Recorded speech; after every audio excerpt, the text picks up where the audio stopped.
What's going on? How's everybody doing? Welcome back to NASCAR Racing 1. Figured I've been playing too many things with too many pixels lately, so I should go back to the old classics. Play some NASCAR 1, continue the championship. Man, last time out, I'm trying to remember because it was a couple weeks ago at this point, but it wasn't the best. It wasn't the best round. I think I went in with high hopes because the session before that, Indianapolis, a couple of races there. I'll take a look at the standings and stuff in a second, but I had done really well for once, and then last time I was just disappointing. Although I think the very last race was actually pretty good.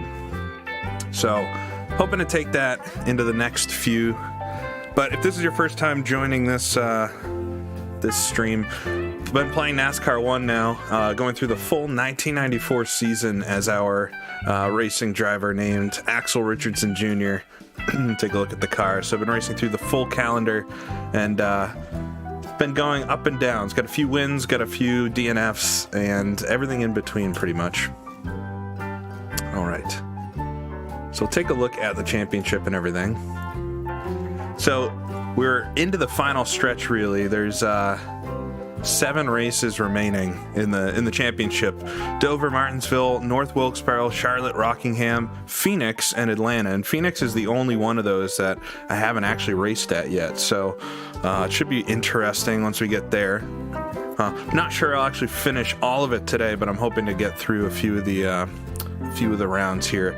Dover, though, if you remember last time I raced over at Dover, hit the pace car. Well, the pace car hit me, really, in my opinion, but hopefully something different than that today. But yeah, last time out, Bristol, Darlington, Richmond did not do well. Richmond ended up being okay at the end, but yeah, still finished. Well, we can look at the results, but yeah, finished 14th there, which is not super great overall. We have to go all the way back to Indianapolis for my last win, although Watkins Glen I finished 2nd, so things were pretty good there. But I'm excited. So Dover wasn't a great result last time because the pace car hit me, but Martinsville is a race I won the first time around, so I think I'll be able to do, something like that again. Just pop this up. All right, so we'll go in, take a look at the season standings. So I'm in 16th. I got up to 15th, or maybe even higher last time out, which gets me onto the first page of results, but I'm just off of that. So that's kind of about my goal now, is to get back on this first page. Yeah, I mean, considering all the incidents, Audio Jack, it's going all right. This game is so tough. I mean, like, it takes really nothing to go from having a great race to having a terrible race. You saw that at Bristol last time. I almost won Bristol last lap. A AI car just swept into me, so it doesn't take a lot to ruin a race. But I'm in 16th. I've got 3 wins on the season. I think I can at least get 1 more. I'm really hoping for Martinsville to go well. And if we take a look at the top of the points, Jeff Bodine has really established himself here. He didn't win for like the first half of the season almost, and yeah, he's really turned it on here for the last few races. So he's got 2 wins now, or he had none. Dale Earnhardt's behind him, but the points situation was super close for a while. There was like 8 or 9 cars within 100 points of each other, but Jeff Bodine's really pulled that out. So he's going to have a couple DNFs, I think, to get back up there. Or I guess DNFs to have like Earnhardt or Gordon or somebody get up there with him. And then Handsome Harry, of course, back in 6th now, where he won 6 races, and all of those were in the very early parts of the season. So it seemed like Harry was going to be doing really good things, but apparently not.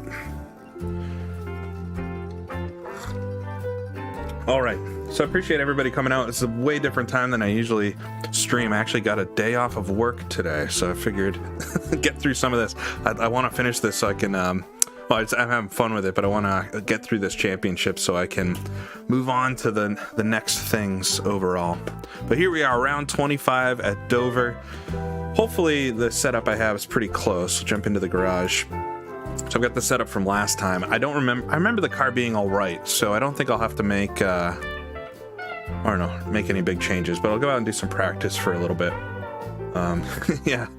Glenn, it's good timing for the UK guys, I know. All right, jump into the car. Just want to do, I don't know, 10 laps or so, make sure everything feels good. But it's been a while since I've been doing NASCAR 1, so I got to get back into it. I've been playing all of the newer stuff lately, which has been fun. But this is such a different beast without force feedback, with limited steering range and low FPS. I think this game runs at like 30 FPS tops. But Dover, this is pavement Dover too. This track was concrete paved in 1995, I believe. So this was right around that time. I think they always had issues with the pavement itself tearing up, just because it's such a high bank circuit. Totally different track though with the pavement versus the concrete that it ended up getting, and I think all the drivers tended to like the pavement surface better for racing overall. We'll come through. Want to just do a few laps, make sure I'm not last or something in the timesheets, and then check the tire temps and everything. Car's a little skatey coming out of the corners, but that might correct itself as the tires come up to temperature.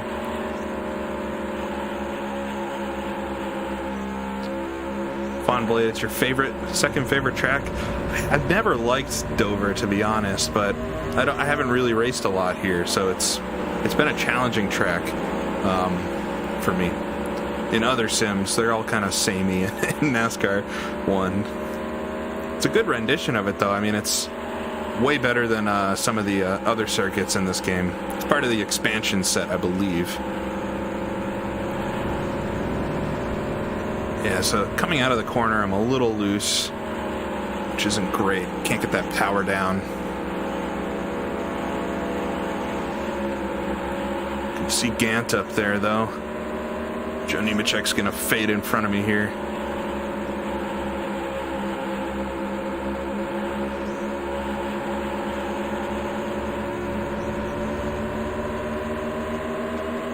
So, turning about 150s.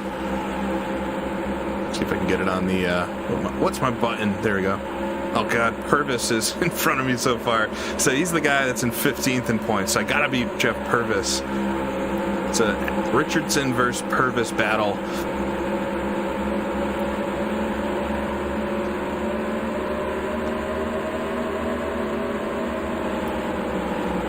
The car feels alright. It's a little...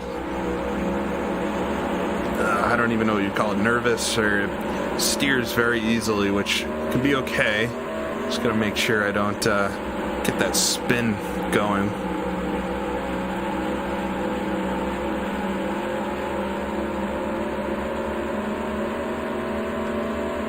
Yeah, I mean, expansion sets have become DLC, essentially. I don't think it's that different of a concept.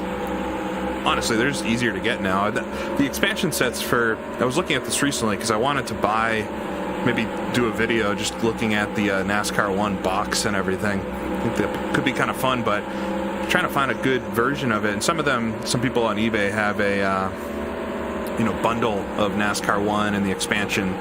It's so expensive. I don't think the expansion was sold super widely, or maybe you had to do mail-in order for it, so it's not something that a ton of them exist for, but it would be cool to get.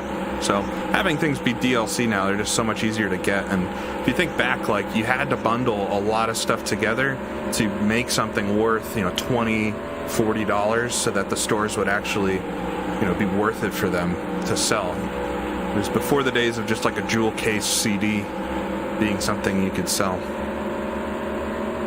Yeah, the steering wheel makes this a lot easier. I guess you could look at buying the old boxes as a rip-off, but it's like a collector's item thing. It's not, you definitely don't need them to play it if you want to. In fact, my boxed versions of the games, I don't think I've ever installed from them. Just because I don't even have a CD drive in this computer anymore, so they're more just for nostalgia. What's going on, Amphobius? All right, so the car feels all right. I'm fourth quick, but I'm really confused by who's in front. We got Rick Mast, Jeff Purvis, Jeff Burton up front, which is a little weird. Makes me nervous that like Gordon or them haven't taken a good lap yet. Car's getting a little understeery. Let me look at the tires and everything. The right front temperature in the middle is a little high. This is one of those tracks that's gonna like hammer the right front. That was a terrible line.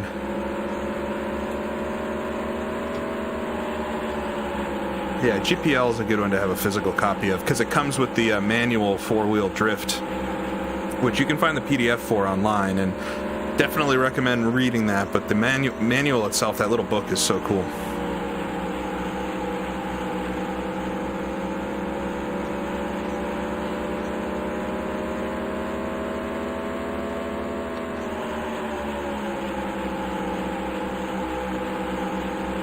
Yeah, four-wheel drift isn't really even a manual.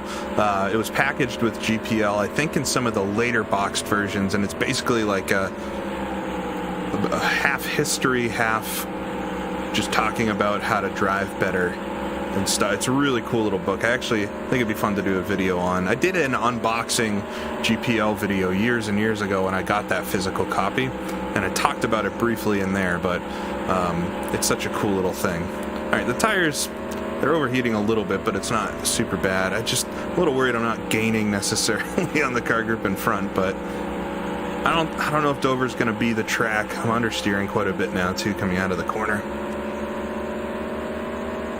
I've got Mark Martin behind me, actually. Pinch him down there on the exit. Ooh. Be nice to see if I could get a faster lap a little bit into a run.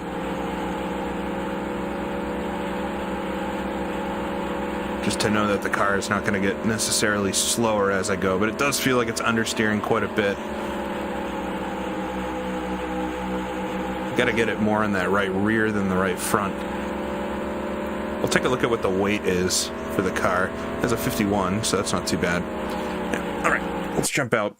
Go to the garage. It's weird. This is the first one of these streams I'm drinking tea instead of beer. Early enough in the day, though. All right. No, I don't want to load anything. So, well, we could probably lose some fuel, actually. I'm starting to get competitive with this. I don't want to give anything up at this point. Suspension. Jack, what's going on? Suspension, so what are we looking at here? Yeah, I'm drinking too much tea. I need an intervention on the tea. No, it's actually since everything happened in the last year and I've pretty much lived and worked at home, I used to drink so much coffee, and now I don't as much because it's harder to make at home than it is at work. But that's a good thing. I was drinking too much caffeine in the past. Just love coffee, you know. All right, so weight. Just make sure we're all the way to the left, which is good. I might put a little more rear into it, and that should help hopefully get the car onto the right rear tire more. All right. I'm going to do a few laps just to make sure it doesn't feel completely awful. Just a couple little changes. It's actually tea. This is God, I drink the cheapest tea. My girlfriend and I have a little, not an argument, but a conversation about this. It's like one of those teas that you can get like 100 packets in a little box. I don't know. I don't feel like buying the expensive stuff. John D, that's a good question. When did NASCAR take off? I mean, it depends where you are. I think you're probably asking like in general where general people knew about it, which was the 90s, really. Late 90s and early 2000s, and I think NASCAR really hit its peak in popularity in about 2006. Right before everything went a little wild. But down south, the southeastern United States, so North Carolina, down, or Virginia even, down through Florida and all the way, you know, west to like Alabama. NASCAR was hugely popular in the 70s and 80s as well. And it's still popular down there more so than the whole sport. I think, you know, a lot of people freak out about ratings and attendance and stuff, and like, I think personally, I'm gonna give my hot take, I think the sport's just kind of right-sizing itself. It like tested the waters to see if it could be this like, you know, NFL, NBA thing, and it's not really the same thing. Motorsport's never really been the same thing. It can be popular in its own right, but it's not like this mainstream, at least in America, like that. So it's just getting back to, you know, what it should be. And I wish that's where I get into conflict a little bit with some of the choices they make these days to change things, because it's kind of like reactionary to try to make it that mainstream thing again.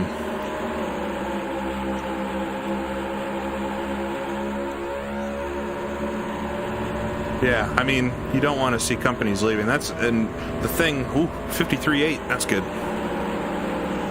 Yeah, lower, I mean, you always want eyes on TV. It's just, motorsports is in a weird spot in the whole world right now. You have like this conflict now that never existed, where, you know, auto manufacturers and things are trying to figure out how to be sustainable rather than just like make quality cars and things. Thread the needle there between Purvis and Wallace. And like, motorsports being sustainable energy-wise is not necessarily the most exciting, at least on paper, you know.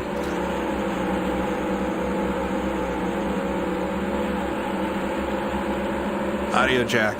If you're in Finland, I know why nobody cares about American racing, because you've got all the awesome rally racing. Nobody cares about that here.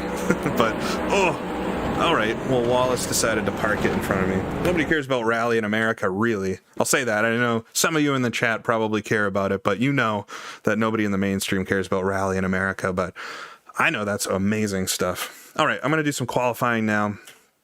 I'll see how quick I can go. Let me just quickly look at the qualifying times. Okay, so if I can get that 153, which I feel like I did on the first couple of laps, I could end up in the top 15, which would not be a bad starting spot.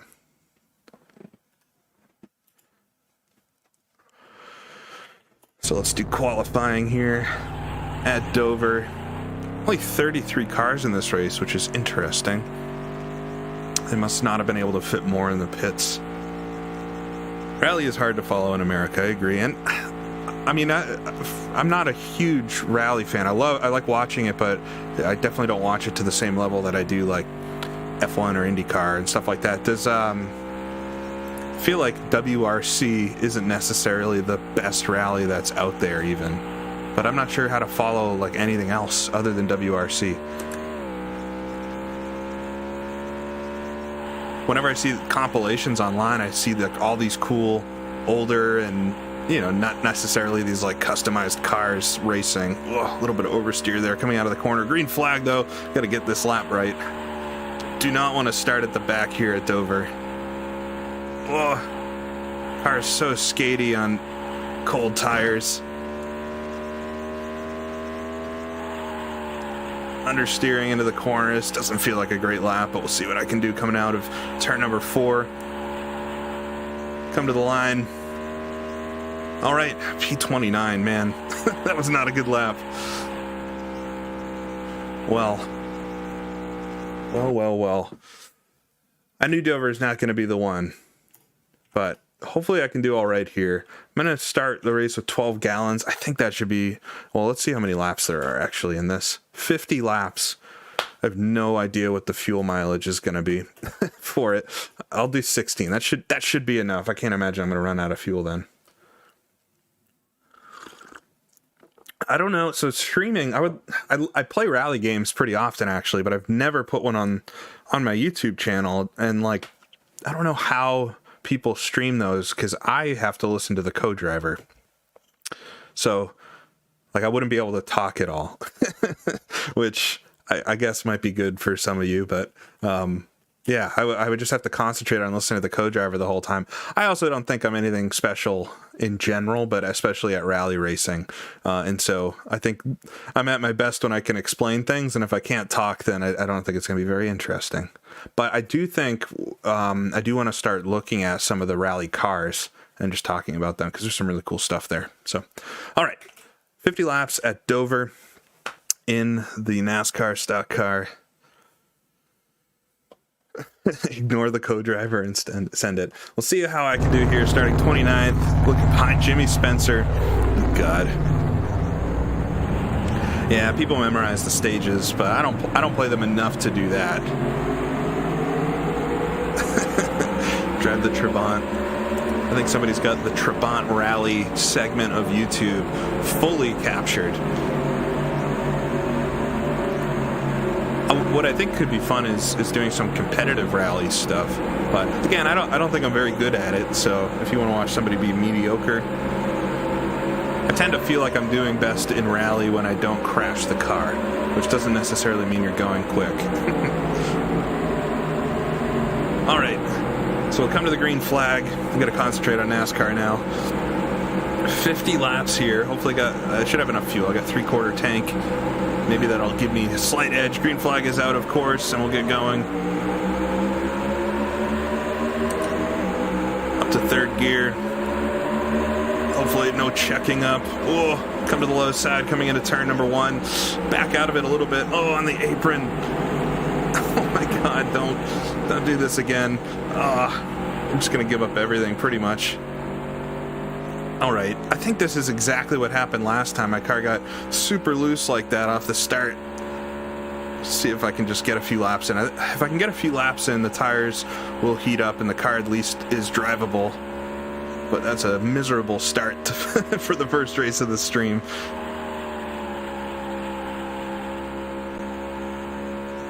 All right, come through turn 2. Oh, man. Oh, that was a big whack.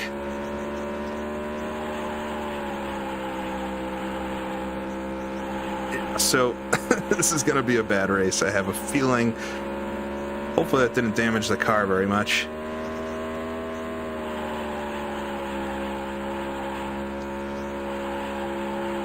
Yeah, the car is way too loose.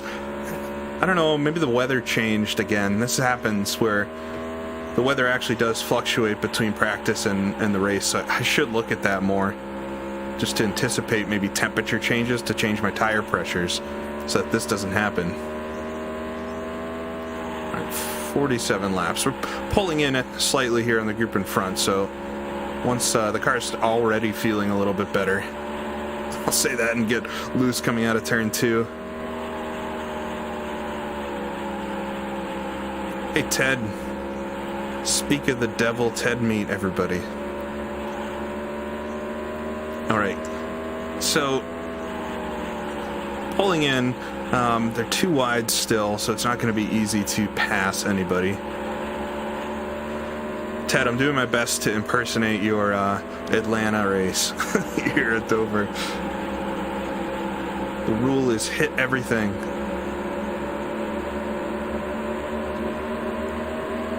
Yeah, maybe wedge, but honestly, the car's going to start pushing before the end of the race. So I'm just hoping now I keep gaining like this and it stays green so that I don't have to do a restart at any point.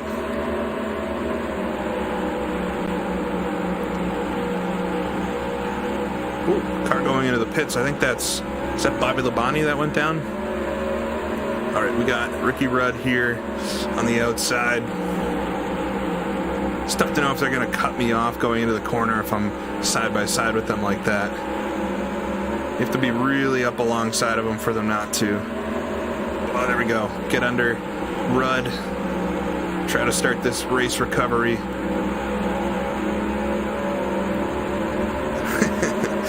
Ted, you did not hit anything. I must have missed that.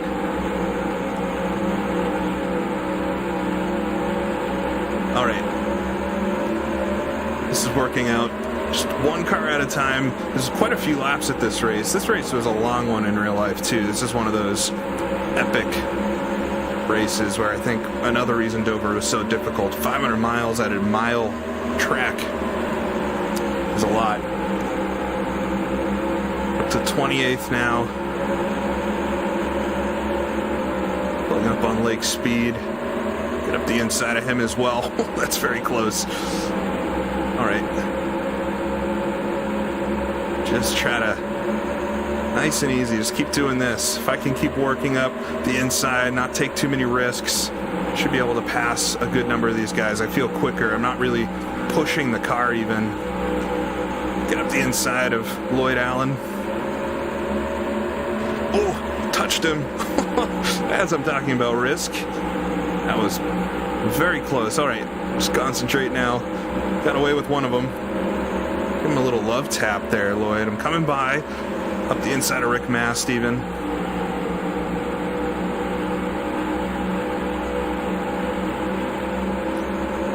All right, Michael Waltrip, Darrell Waltrip. Side by side, the Waltrips.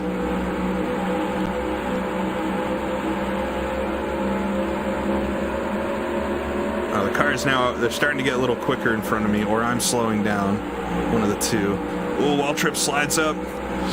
Don't want to push out into him on the coming out of the corner there.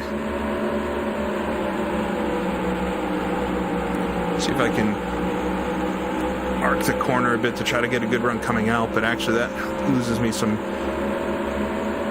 places here.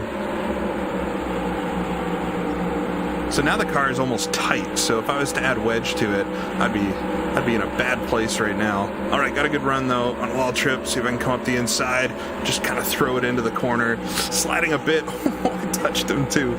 Oh my God. For those of you that have played these games, you know, getting away with touching the AI is like something else. Oh my God, he's squeezing me. Schrubbin's racing, I guess. All right. Got around Waltrip. Whew. Battling for 24th position. I can see Purvis up there too. He's like 5 cars in front of me.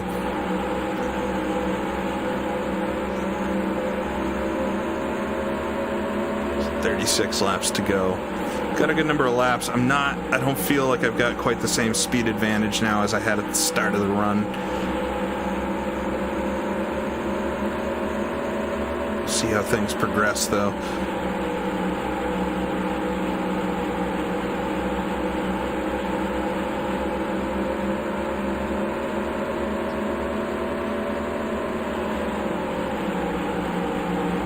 All right, pulling in on Darrell a little bit here.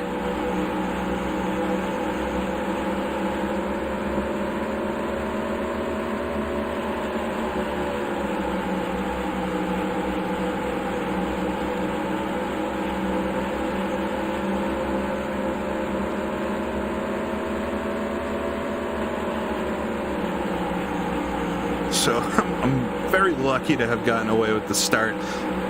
A less experienced me would have tried to force it back up onto the track from the apron, and I know now that that won't work, so I think taking the apron around and just settling for the back of the pack. I mean, I started a row up from the very back anyway, so it's not a huge loss there. Most likely wouldn't have been able to pass anybody in the first couple laps anyway, with how loose the car was. I'm just kind of stalled out here now. Coming in high, I can see Waltrip's thinking about low. See if I can arc down, take the exit away from him.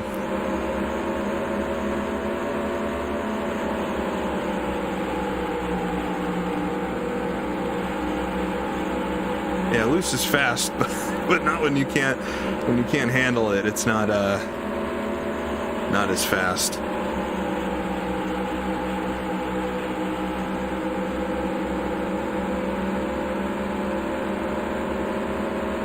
So 30 laps to go. Quite a long ways. This is one of the longer races for sure. Hopefully I can finish it. Push up out of the corner. I might have a little damage too, just from that really hard contact there on the first or second lap.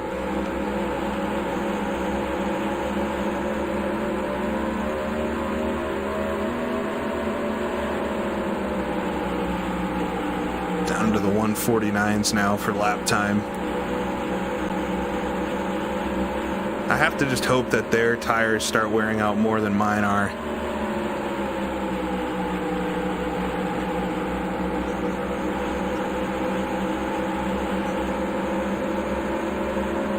Trip's gonna try to pass me. I don't know if I'm not gonna try not to let him by.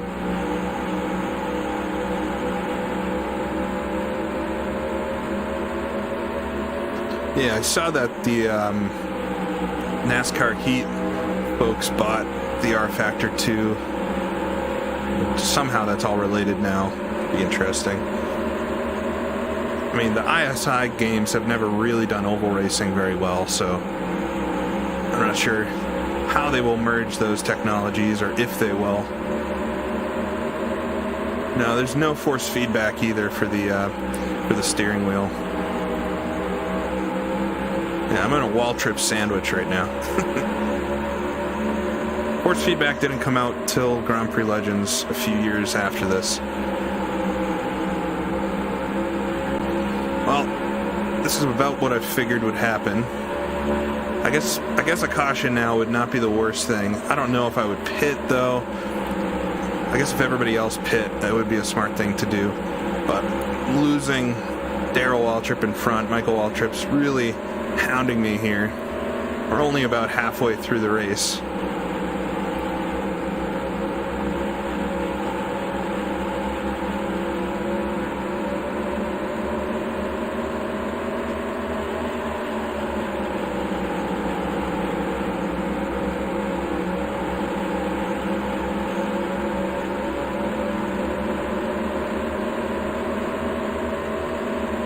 Made it to halfway at least.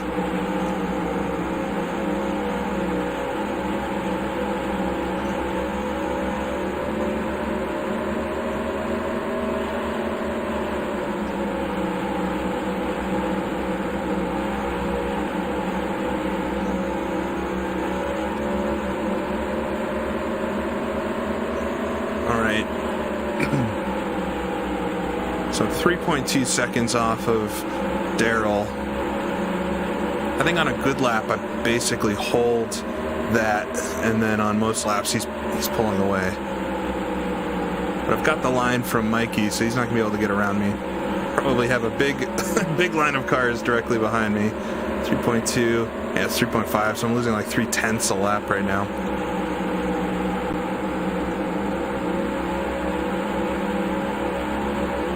Oh, understeering a bit there. Are so tight now. Wild how inconsistent the setup is. Oh, Mikey's looking on me. Just pinch down on the exit. I'm not sure shifting will work out. Could try shifting. I mean, that was working at Loudon. Nope, Mikey's looking down low. Drifted up a little bit there. Oh, I'm understeering so much. I don't know what the separation is on the gears. I could just blow my engine by doing it. There he goes. Gosh, there goes Rick Mast as well. Ooh, I'm gonna pinch him a little bit on the exit. See if I can get Mast back at least. There we go. It's a tough day on the oval.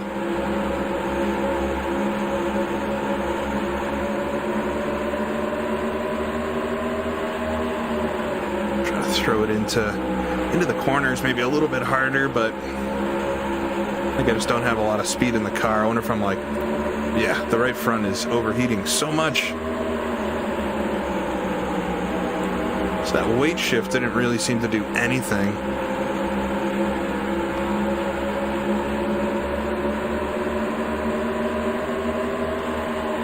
That's why the car is understeering so much.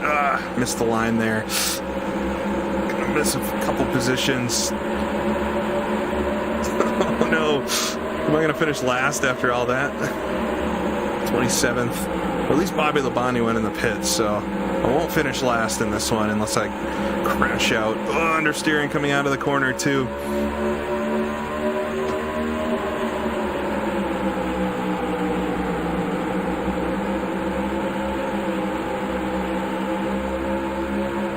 All right, this one's painful. 18 laps to go.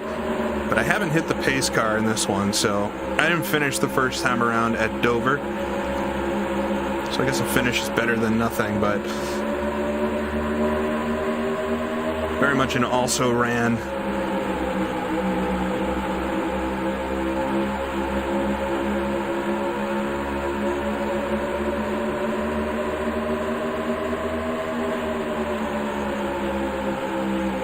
Gonna understeer up the track a bit. Here comes Elliott. Why is Bill Elliott all the way back here?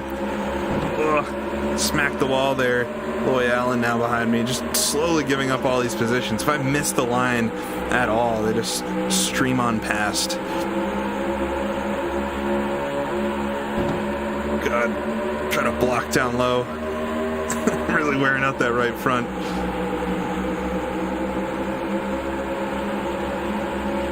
Oh, Allen's looking out wide. Oh man, I almost understeered into him. I'm just all over the track, blocking everywhere.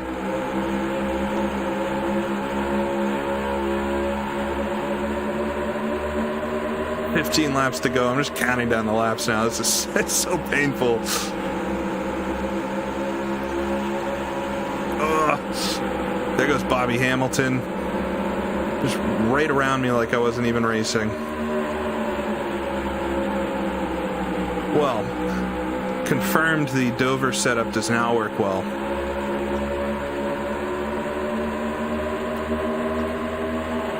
It's a very understeery car.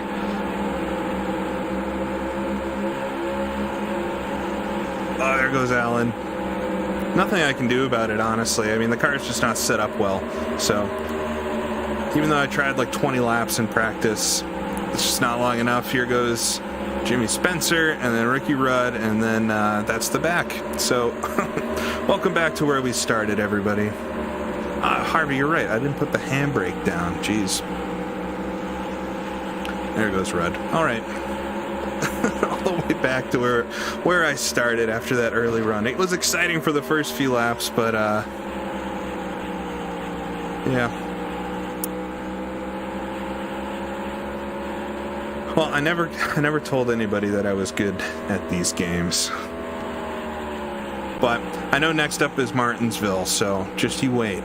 All you doubters out there, just wait for Martinsville. Oh man, I'm gonna get lapped here too. That's pretty bad in a 10% distance race getting lapped. I must have got that Rick Ware spec in here. Oh, here goes the leaders. Man. I'm always struggling, RJ.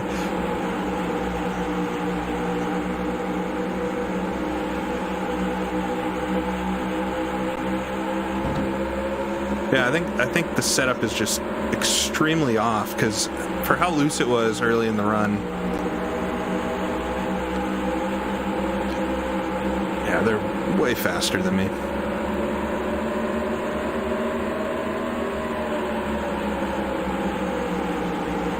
There's Handsome Harry. At least I get to see the leader cars in this race for everybody.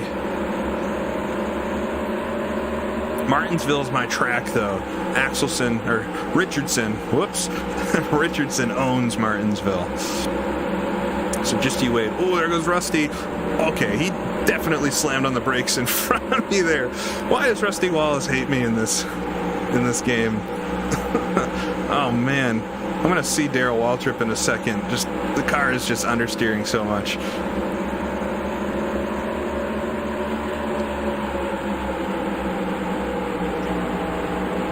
Ooh, Dave Marcus in front ran pretty wide there. Me and Rusty had a little tiff earlier in the season, so it's funny that happens. There goes Purvis. He's going to gain on me, too, here. That's going to make it, with only 6 rounds after this, it's going to be really hard to get back up in the top 15. There goes Darrell Waltrip. I lost a full lap on the whole field.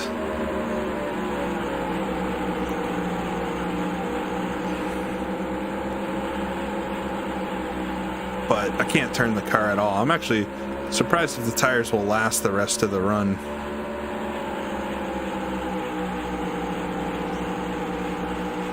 goes Mikey. Daryl up there had a weird issue too. So 6 more laps before the pain ends.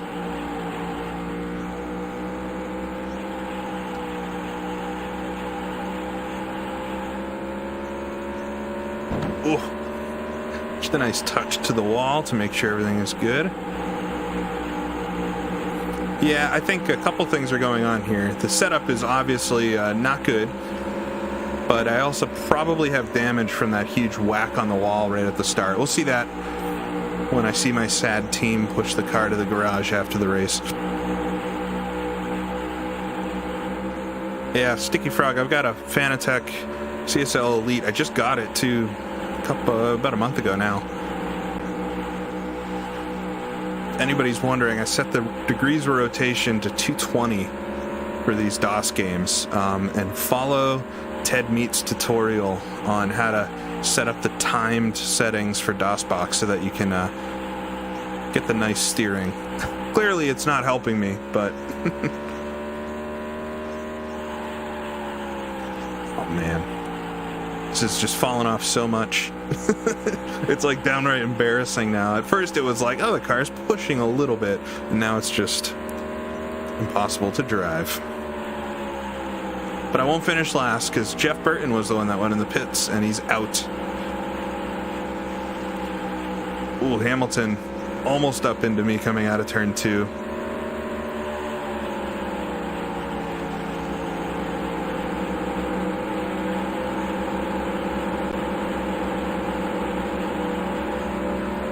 What am I turning now even? White flag, finally. Snuck up on me. Here goes Jimmy Spencer. I think Loy Allen's right on me from behind.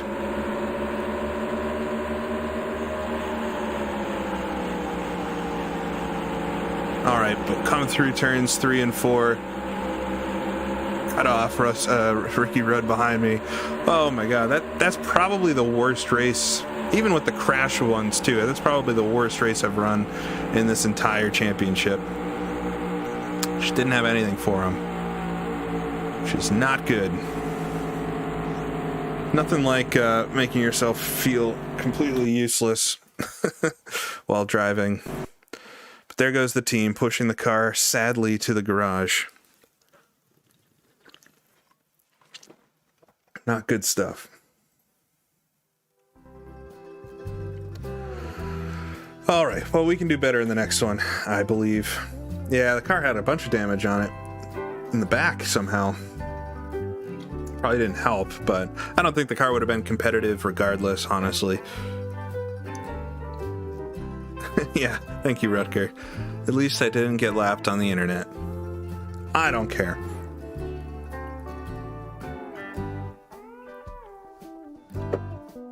All right, so continue on. Here's the final results. Finishing down in 32nd. I mean, at least I finished in front of all the folks that didn't even qualify, which is, you know, it's something. But Jeff Gordon won. Jeff Gordon won from Jeff Bodine, so that'll tighten things up a tad in the championship, which is good to see. But Jeff Bodine will definitely still have the lead. Jeff Gordon led every single lap of that race, too. Man, Ernie Irvin in 3rd, Dale Earnhardt in 4th, Mark Martin in 5th place. Harry Gant finished in 8th. What happened to him halfway through the season? It's crazy. And Purvis got obviously a better finish than I did. He finished 19th, which is not great, but he got 106 points. I only got 67.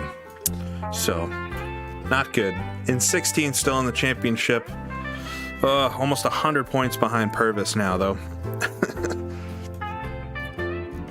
All right, so we'll go to Martinsville. I've got a good feeling, although even after the last race, I'm not sure I should feel good about anything, but Martinsville was very good the first time out. I won the race, so let's see how things can go here. I'm going to go just load up my setup. Yeah, he is. That's a good one, Royal John. Yeah, in real life, September was his month, but clearly not in the sim. So, all right, I'm going to do a little practice, make sure the thing is good, but I have a feeling the car will be good. Hopefully, like it was last time. You can't even get out of the pit box here without backing up. There we go. Ooh, great. Start off touching the wall there. So the thing about this circuit is the AI are just terrible at it. And so last time, all I had to do was pretty much stick on the inside and things would be good. So that's going to be the plan again, and all I got to watch out for is something like Bristol where an AI car decides it's going to careen into me.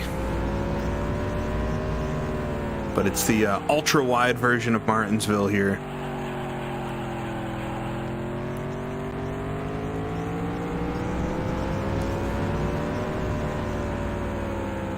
Good. Change the round thing later. I always forget to change that.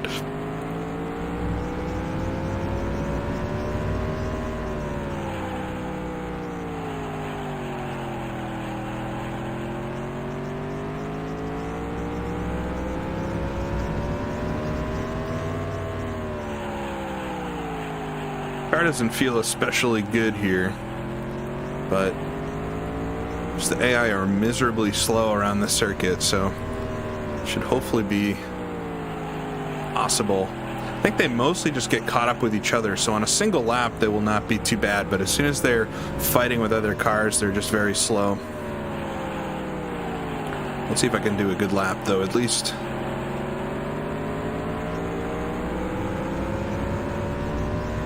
It's 92. Sterling Marley coming out of the pits in front of me. You can kind of spin the car. It's a really weird thing that happens with the physics coming out of the corner. The car will like get kind of sideways, but it's very catchable.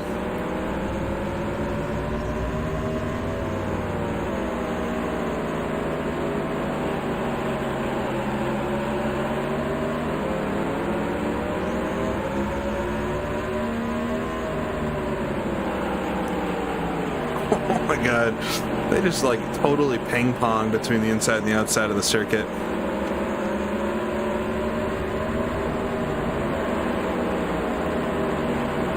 These cars keep coming out of the pits. I just gotta try to qualify towards the front. I don't think I qualified on the pole last time, so it should just be like I'm doing right now. Like the cars just kind of get slowed up with each other, and I can get around the inside of the circuit and pass them all.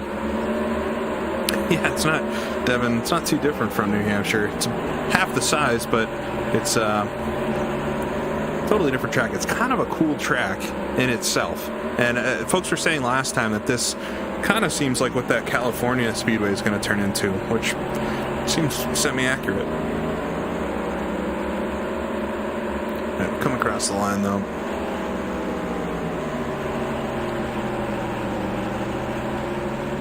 So I'm not that fast on outright speed, although I think I can go quicker, but I am passing all the cars very easily.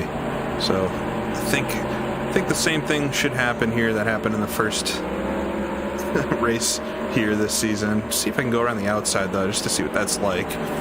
Probably not gonna happen. We got Darrell Waltrip bouncing off the wall up there. They totally avoid each other like massively in the corners. Oh, I'll get pinched down by Waltrip. So what might happen is off the line, the leaders too will get away from me, but then I should be able to catch back up, and I'll actually lower the fuel a bit when we go race.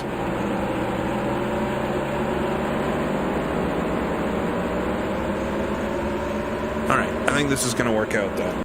So, let me just... Whoa, that right front was super overheating. What's going on there? That's no good. There's no stagger in the car either. What? Do I have the right setup on? I thought I loaded it already, but maybe I didn't. No, there's no stagger setup. I don't want to change too much, but I feel like the right front's going to blow. Well, let me do a quick run again. I'll change a couple things here. Why is there no stagger in the car?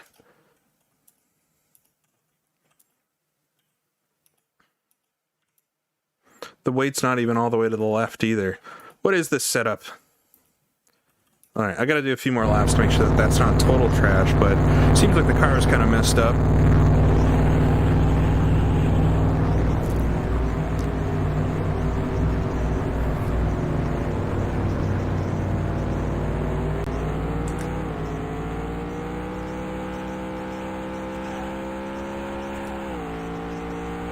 Yeah. Maybe I want to keep that setup even though it seems bad. I mean, I did win. I guess I won with that the first time out. Let's see here. I'll do a few laps. Just want to make sure that right front's not going to be in the red, because that's going to not end well.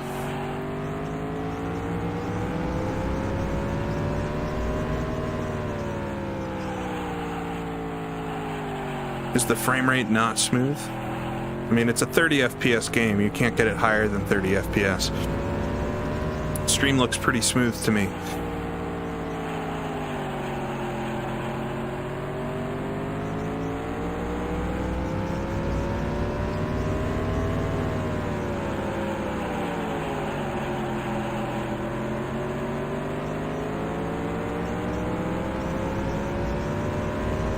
So I already turned a faster lap here.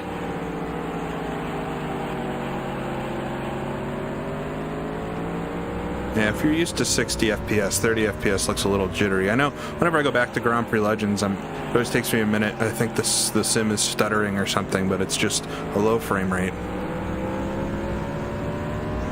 94.298. Here we go.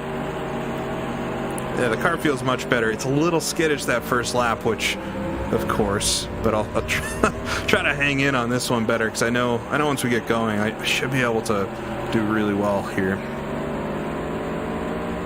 I'll just do a few more laps. That right front is creeping up on tire temp. Oh, 95. There we go. Where am I? Up into third now.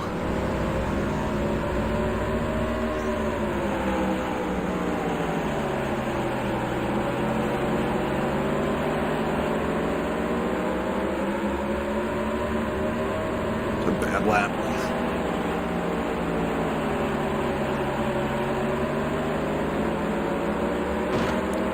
Yeah, the front right's gonna heat up because this is just one of those tracks, but as long as it's not pegging in the red, I think it should be okay.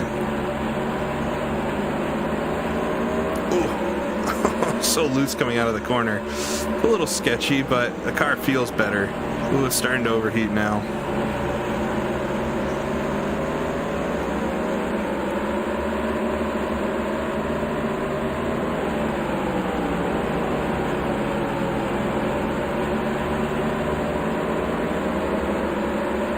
Yeah, I had the PSI lower, but the tire was... Oh! That's why you don't pass around the outside at Martinsville. I think it's going to be all right. All right, we'll go to qualify now. I'm just going to let out some fuel. We should not need anywhere near the full tank for this race. Famous last words, of course, but let's do qualifying. Let me see what some of the times were, but...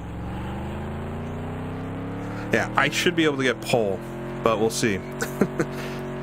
Means I have to do a good lap.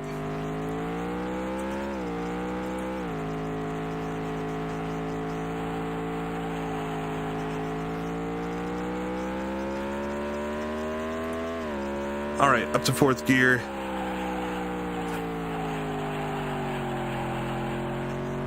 Yeah, everybody pray to the... I think I'm racing on Goodyears now, but... All right, green flag. Shove it into turn number one. This is the tough part. You only get one lap. Oh man. No, this is going to be terrible. You only get one lap, so the tires can't come up to temp. I mean, I guess you have to run a totally different type of setup for qualifying if you're, like, really going at this. That was about the worst lap I've ever done. Oh my god, P33. All right, well, it's not going to be an easy one then. I can't believe This is going so much worse than I expected it to today. But I appreciate everybody watching.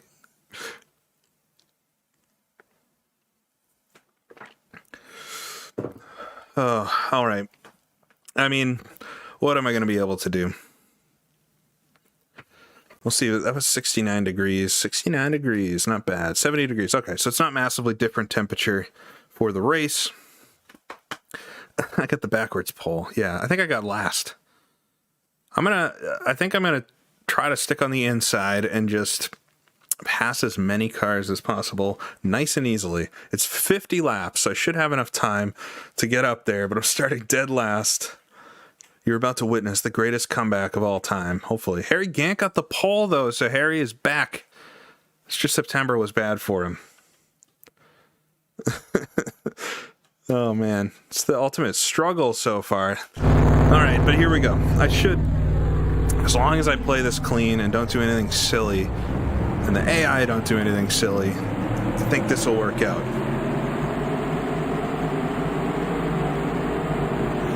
Famous last words, though.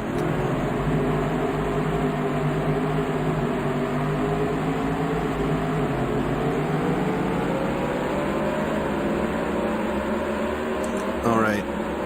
So we'll come around. Green flag will come out early, of course.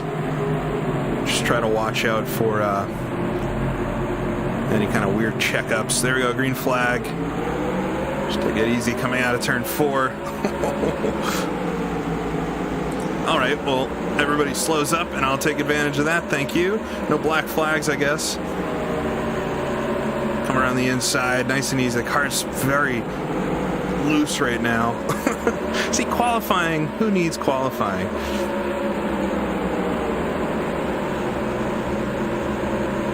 All right. Just pass Bill Elliott there, Dale Jarrett. Work my way towards the front. They just all stick on the outside and get all stuck with each other. Oh, everybody's side by side here. Car got so loose coming into the corner there.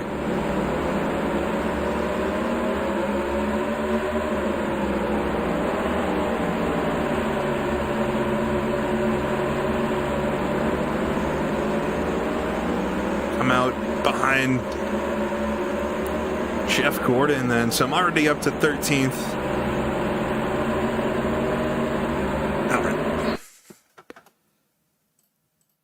Sorry, I don't have any admins, so just take care of that. All right.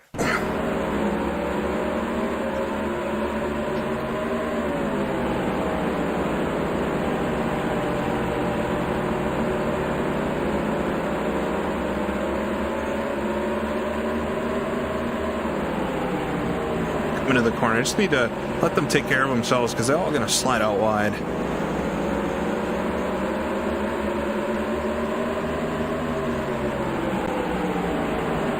Oh, I'm sliding out wide a bit there. Here comes Jeff Gordon.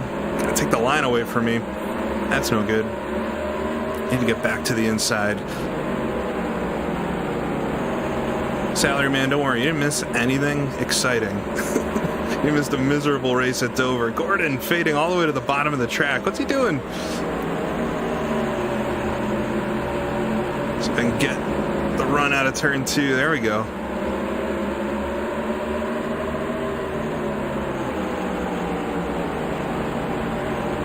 I gotta turn him.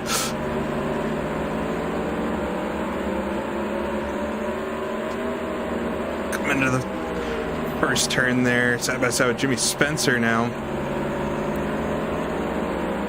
All right, so the AI up front, they're going to stretch out a bit, but I think once they catch the lap cars, so as long as it doesn't go yellow, but once they catch the lap cars, they're just going to get all bottled up with them, and hopefully I can pass a lot of them, but I'm back into the top 10 now, so from worst to top 10, that qualifying was almost embarrassing. I don't know what happened there.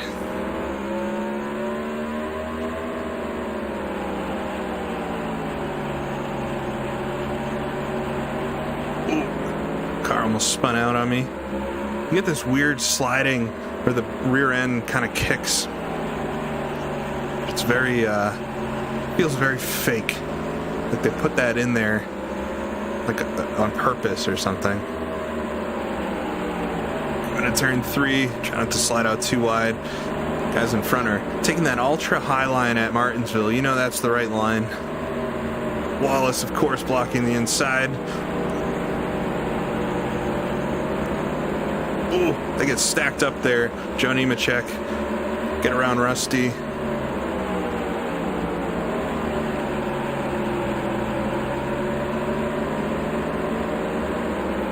All right, coming down the low side on Nemechek. Arnie Irvin in front.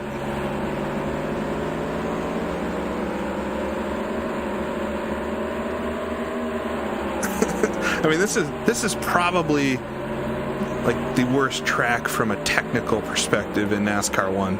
It's just the track's way off, the AI are laughable. Right front's overheating, but not extremely bad yet. We'll see. Still got a long race to go. There's like another 40 laps in this thing.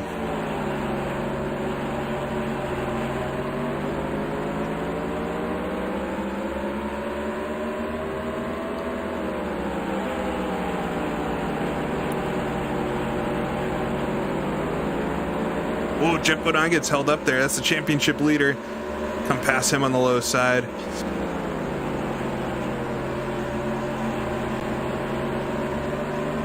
Hold it in down there. All right, the right front seems to be holding where it is. Got very close there to Bodine. Oh, I'm gonna slide up a little bit. Here we go. Should have him now. So got Ken Schrader, Mark Martin, Dale Earnhardt up there.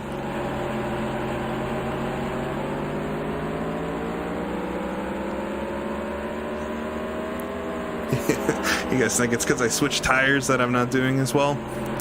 Probably, yeah. The Hoosiers, I was reading about it, the Hoosiers are better for short races. They're much quicker for a short run, but they tend to blow. So it would probably be wise to go back to Hoosiers, but we're so far into the championship now. We had such a messy breakup with Hoosier.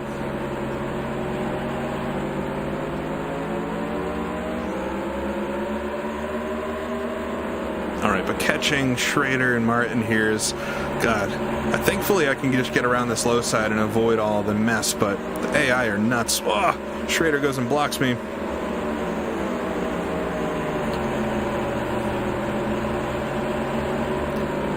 Oh, that's what you got to be careful for coming out of the corner. But up to P3. All right, chasing Earnhardt now.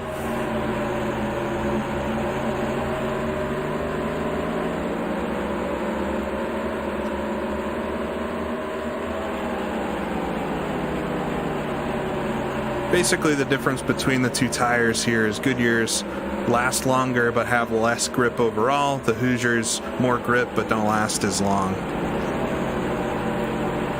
So I'm on the Goodyears, meaning if we were doing longer races, they would be the better tire to use.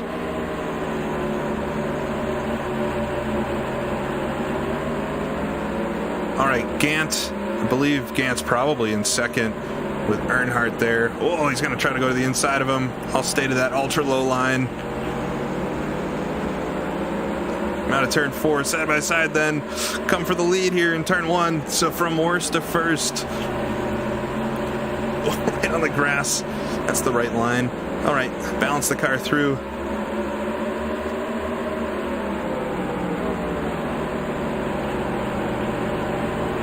Yeah, don't worry if you don't recognize the circuit, because it's like the most inaccurate version ever. Oh my God. I just gotta avoid the AI now.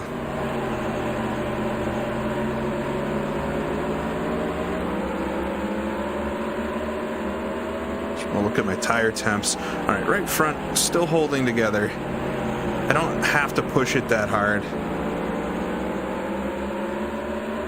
Got 29 laps to go though.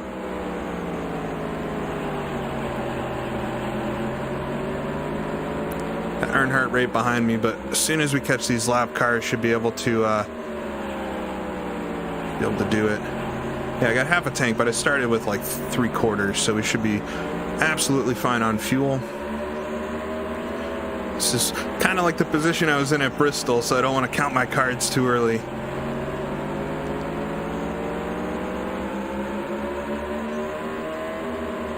One silly move can end the whole race.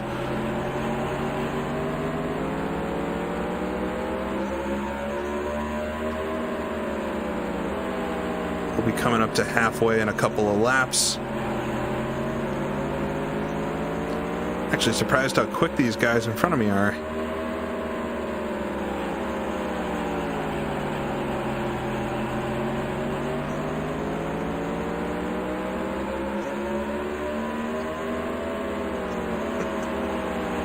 I don't think Axel gets intimidated, so we don't have to worry about that.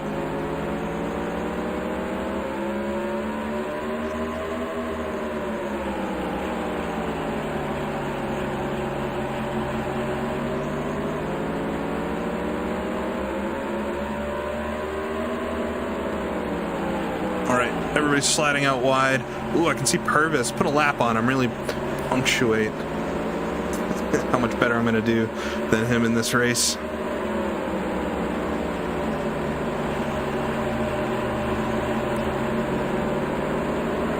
Oh, Hamilton's going to try to take me out from the lead. All I got to do is avoid, was it Steve Grissom that hit me at Bristol? As long as I can avoid him, things will be good. Oh, Purvis. Oh, slide out to the wall. I gotta try to get the car turned around. Oh my God. That's what I didn't want to happen. I just got nailed there by Harry Gant. Hopefully the car, no, I got no right front tire now, but if I can get to the line and get in the pits, oh man. Just when we thought everything was going well. Get that yellow flag. All right, hold on. We gotta get the fuel down.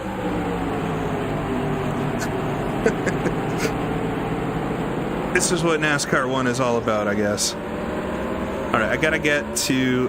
The biggest thing is gonna be making sure I don't go a lap down, so... I think I'm gonna not... repair the damage. Which is... might be interesting, but if I get 4 tires on, the car is fast enough. I don't want to go a lap down. I should get a new tire on the front, so we'll have to see how the car feels.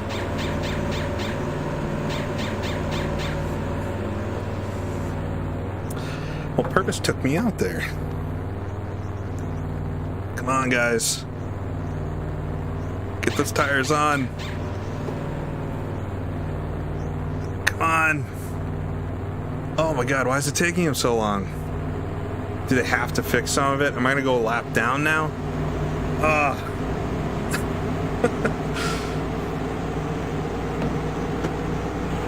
Ultimate pain. I can't believe that. Once again, I have a race where I probably could win. Was definitely gonna win.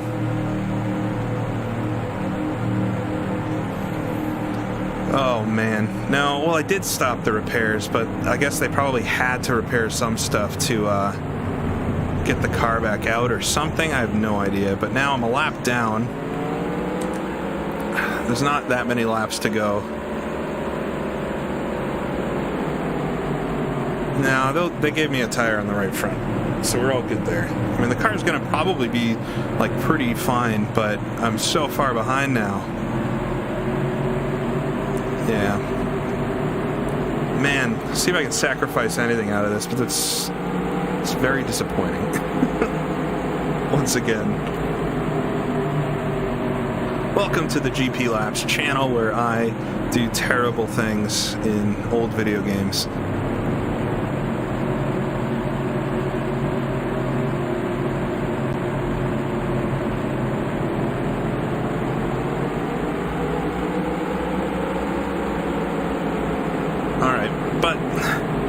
There's a few cars on the same lap as me, so at least try to get past them. Jeff Purvis is dead to me now.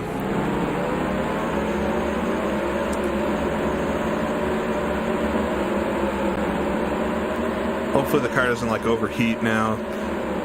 We got 20 laps to go. It's not nearly enough time to like lap the whole field.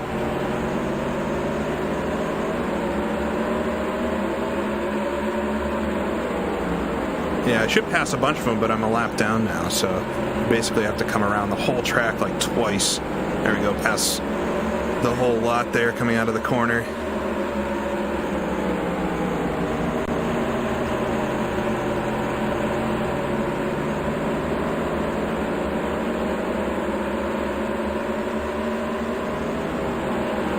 Oh, what was that?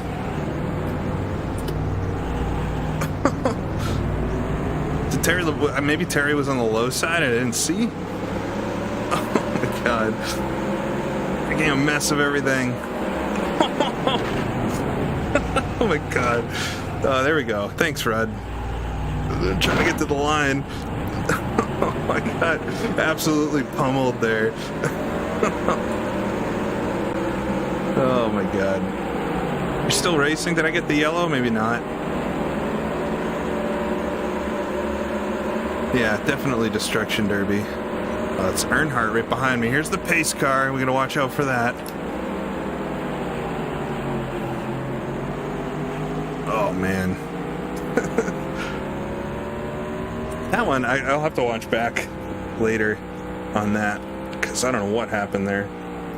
All right, we're just going to change that left front, and we're not going to repair damage, so I don't want to go down another lap.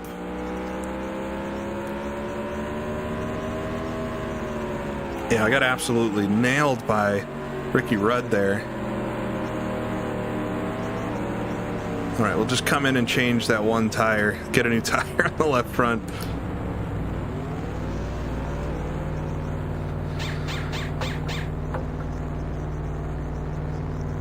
All right. Yeah, that was a terrible. Pete, I did a retro at Daytona 24. What are we talking about? 4-hour video, too. Come on, don't go another lap down here. Ugh. You've seen all the trials and tribulations.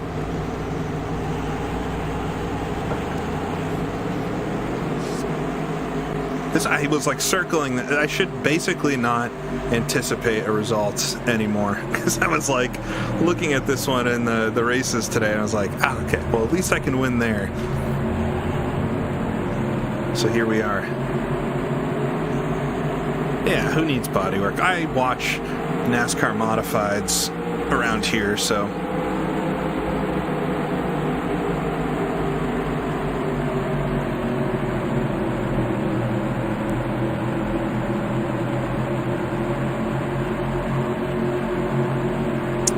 Well, that puts a damper on things. I'm pretty worried too, because next up is North Wilkesboro, which, if you all remember too, was a little bit of an issue last time.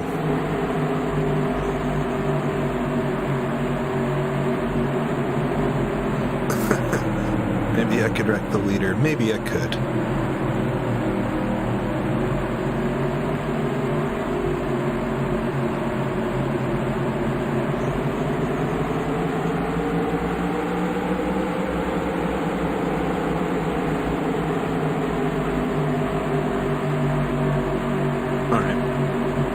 What I'm going to do here, just lap, I guess, till the finish. A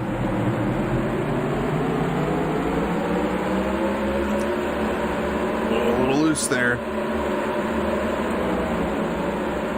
Hopefully I don't have engine damage or something. 14 laps left.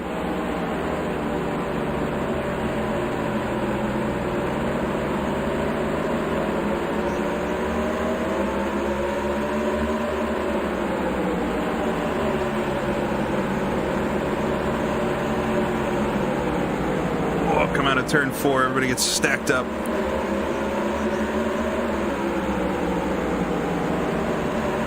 Honestly, the car doesn't feel any different after all that, so it's built like a tank. Ripped the right and front, the left and right up front off of the car, and the team miraculously repaired them in the pit stall.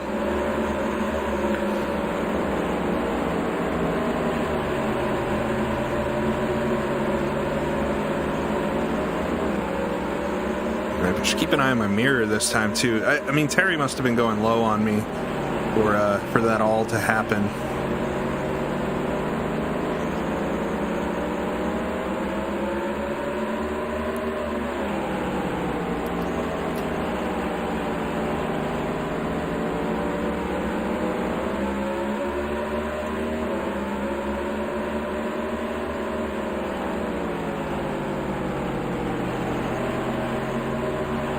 Ooh, car gets super loose through turn 4. 10 laps to go, probably less than that since I'm 2 laps down. Oh, Martinsville. Well, not going to repeat, I guess. But I did get to first, so at least I got that far. Jeff Purvis just totally took me out.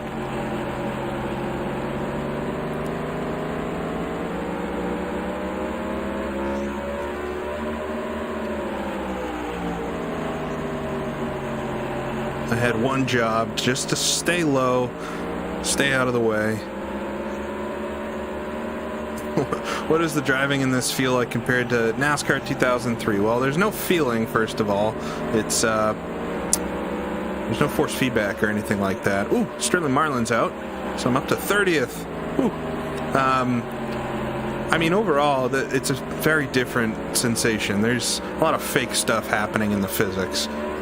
But you can still drive the cars like pretty realistically. It's just really tough to get a feel for driving these older DOS games.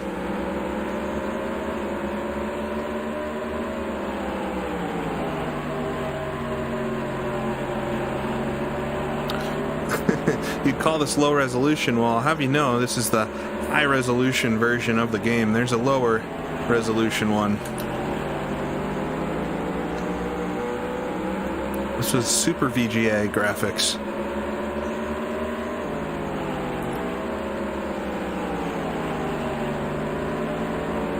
My car is definitely slower now. I take back everything I said about it being just as quick. Oh, I got Jeff Bodine right on me now, too. What's going on?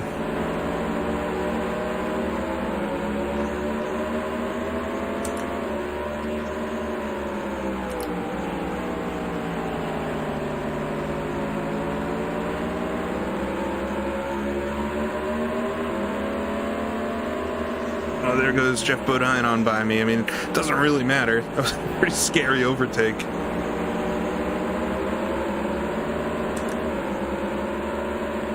Four more laps, so it should just be a couple more. Well, I better hope that North Wilkesboro goes better than this, but I got to work on the setup there, so that will be a little bit of practicing. Ooh, almost blew the engine there, too, just to top it off. I believe I'll get the white flag this time by, though. There we go, white flag, one more lap.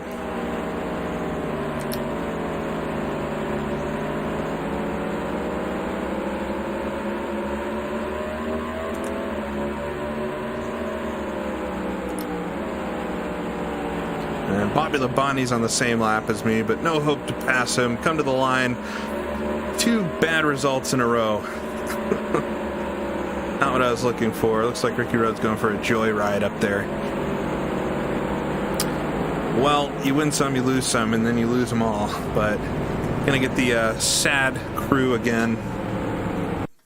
Pushing, oh my god, a very wrecked car to the garages.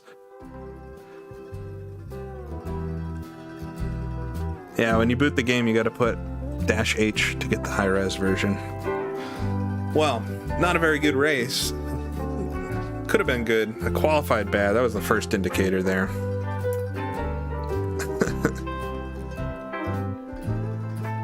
Alright. So let's take a look. Finishing 30th. I beat 3 cars.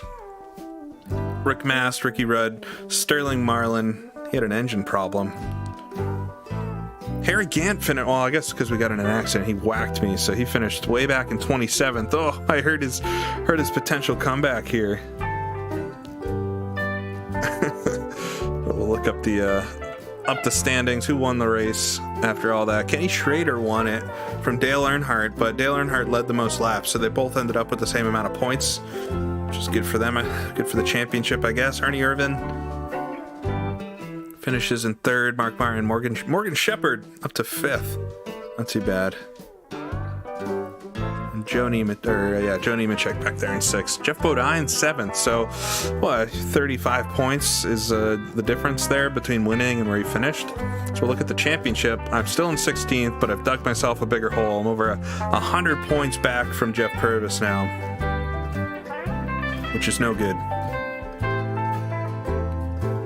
Looking up the front, Jeff Bodine. All right, he's under 100 points now ahead of Dale Earnhardt. So Dale Earnhardt trying to come back on him. Jeff Bodine's top 5 percentage is nuts. 18 top 5s. It's really good. All right. Next race. Okay, so we're going to North Wilkesboro, where I did not do too well last time at all. I'm going to take a very, very quick break, and I'll be right back. But North Wilkesboro is next.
All right. So, North Wilkesboro. Let me see what I had in place here for our setup last time.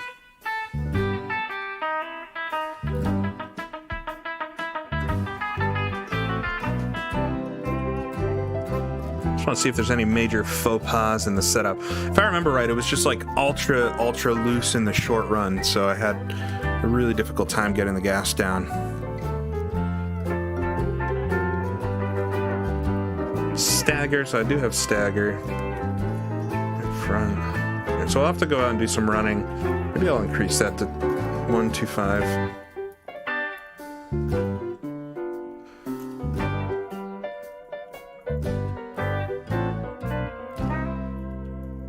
As much downforce as possible. All right, we'll check out cambers. Let's make sure the weight's all the way to the left. What do we got for rear bias? 52, that's pretty high. That might be why it was so loose. Try 51 to start. No crossweight, so we got a little bit to play with there. Okay, so we'll go out and do some running.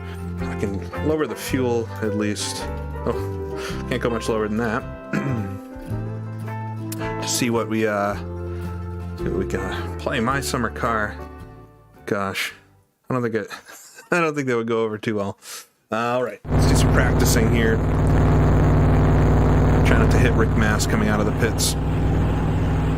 This track's modeled very well to basically a 1080 from the last track.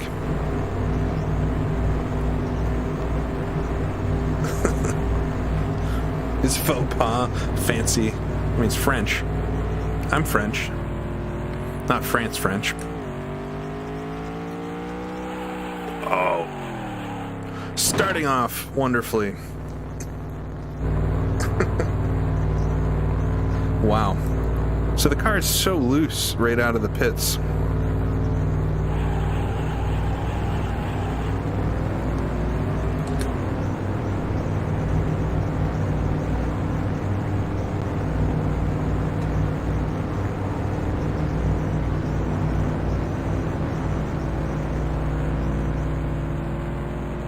Actually watched some of the NASCAR iRacing race the other night at Las Vegas, I think. I was editing a video and I just had it on, and it's actually pretty cool. I think having the professional driver or the real world drivers do it kind of makes it weird. But when it's the guys that are, professional at sim racing, it's very, they race really well, at least in what I saw. Ooh, tapped the wall there. Just trying to get a feel for the car. I see it's so loose. All right, we're gonna have to do something to change that, but I don't want a situation like Dover where after 10 laps the car just pushes into the wall. I mean, what are my tires doing here? Do I need to go up on a pressure or something to even things out? Gosh, I'd have nothing on this professional iRacers. I used to do iRacing a lot, and in certain cars on certain tracks I could hold my own here and there, but I'm never gonna be an alien. Thank you, Commodore. Just take that ultra low line, dodge the pit wall there in the exit. Yeah, the car is just so skatey loose. If I remember right here too, it was a situation where after the first 10 or so laps I got everything together and I was starting to pass cars, and then Bill Elliott crashed in front of me, and I just got collected in it. So I think I could do okay here. I just got to solve this short run looseness.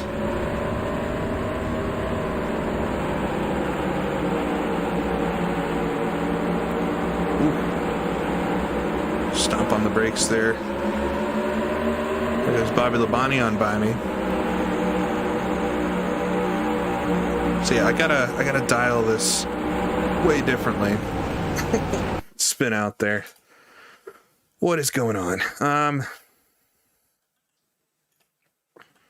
Let me go back to a more typical rear bias. I think we need this to be more like a 48 or something, 49 maybe. That might help.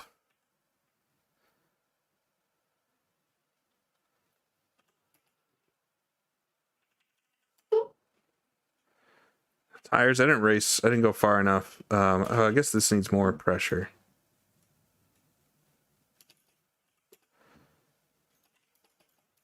They're underinflated in the middle.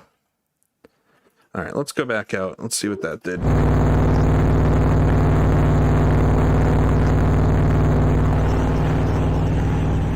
Yeah, iRacing ain't cheap.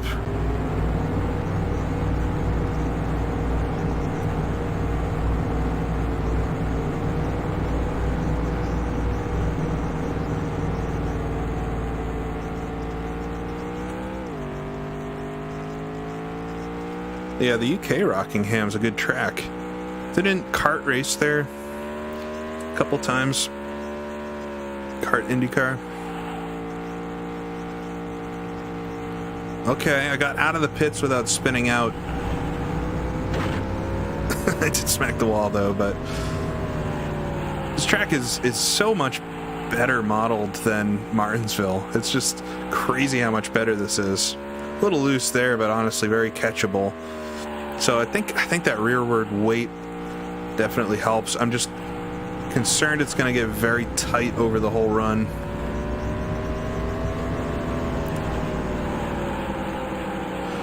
Now, I think in my brain I always get Rockingham and the racetrack at Lauritz in Germany mixed up. So they're like the two examples of modern European ovals.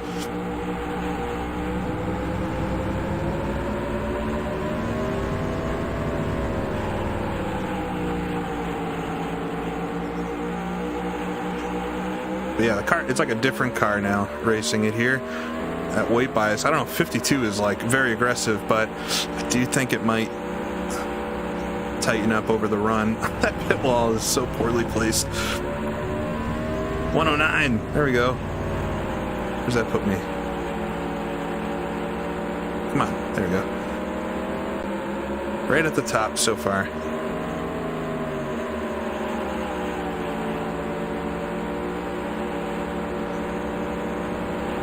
What are my thoughts on the NASCAR Wheel and Euro series? I've never watched it. I know it exists. I know it races at like Brands Hatch. That's about it. Is it good?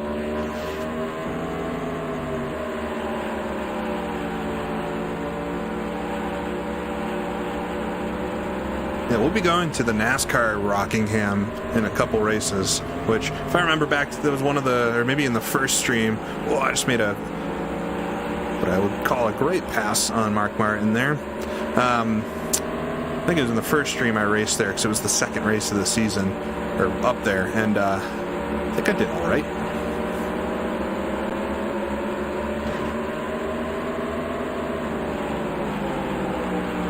So this is going much better than it was before.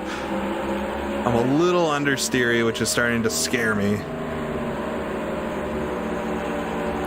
Car, I mean, it feels like it's fast enough against the practicing AI, at least. But as we know, they're not necessarily going their full speed. Tire temp-wise, oh, I'm working that right front. Ooh, catching some pretty crazy slides there. Working that right front quite good.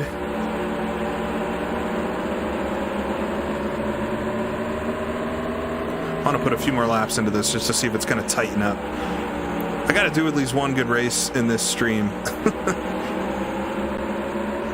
I'll feel defeated if not.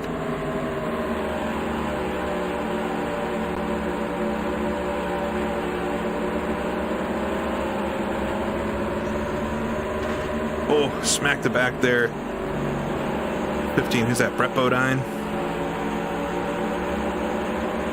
Oh, understeering a bit now. That right front's creeping up. It's at 220 now. I'm wondering if I could put a little crossweight into it. Make sure that doesn't make it too nervous on the first couple laps, but that might help change the weight, because I got this issue now where the right front's taking everything.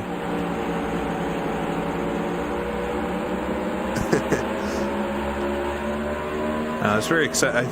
I forgot I had today off until like Wednesday this week. And I was very excited about it.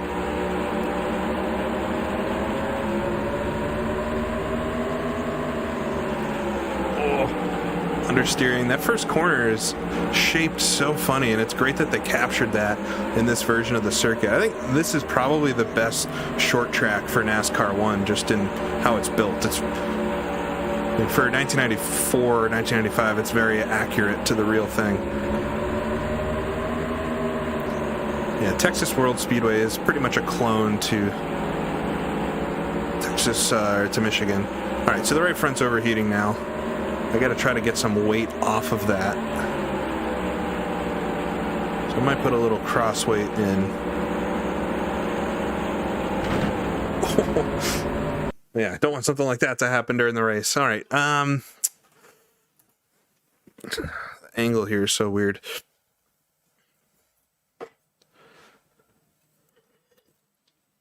Yeah, toe would be a good thing to adjust, but there's no toe adjustment.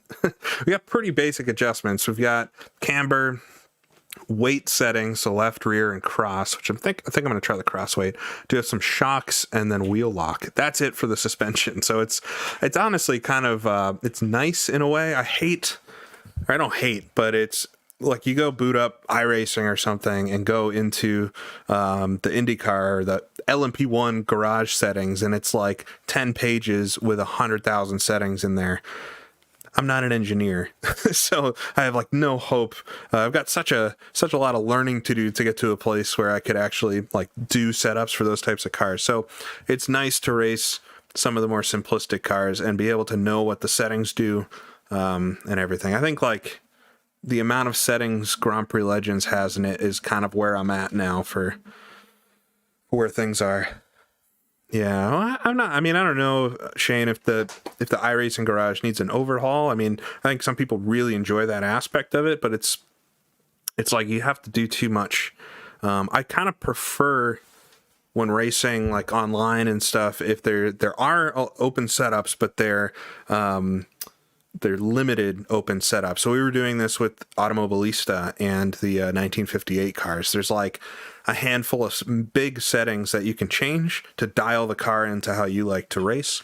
And then everything else is kind of set. And honestly, that's how this stuff was back, you know, if we were racing older Grand Prix cars, 50s, 60s, 70s, they were not, you know, swapping out tons of parts and things at the racetrack. You showed up with a car, you were like, oh, you know, it turns in well, it doesn't turn in super well, and then they, you know, it would change a couple settings on it, like, and not even fix like the cambers and stuff. They would just, you know, change where the weight was and things.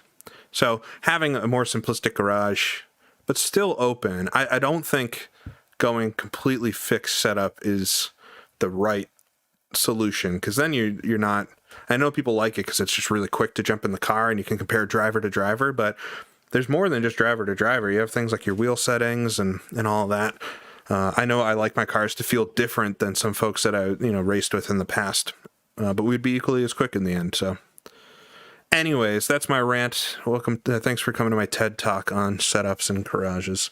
I'm going to put a little crossweight into this just to see what that does and see if it does what I think it does.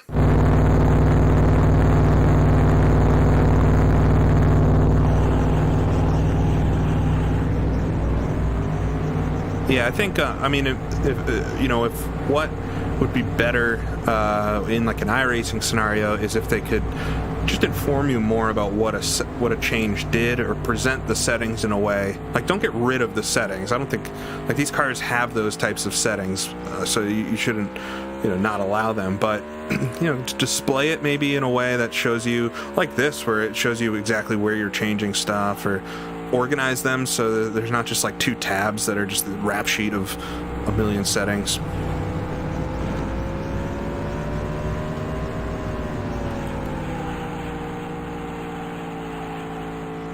Car feels very neutral now.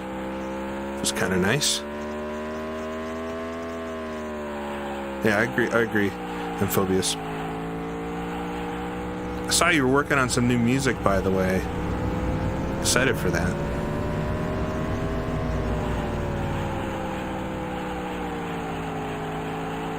I feel like the car is almost tighter now than it was, which is odd. Oh!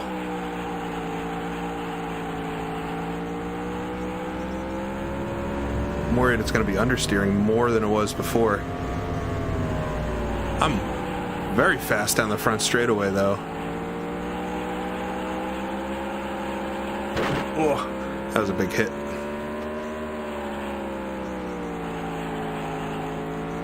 Take the ultra low line through 3 and 4. Yeah, the car's tighter now. How does this happen? That right front's heating up, so the crossweight is almost doing the opposite that I wanted it to.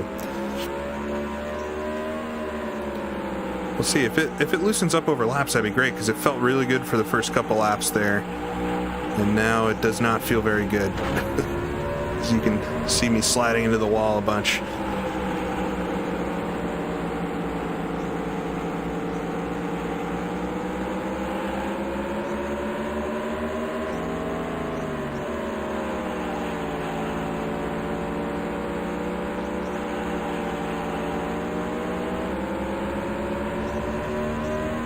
Yeah, I'm very tight off right now, you're right.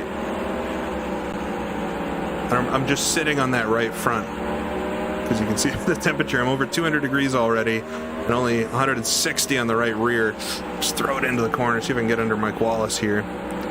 It's still not slow, but it is understeering, it's pushing a lot.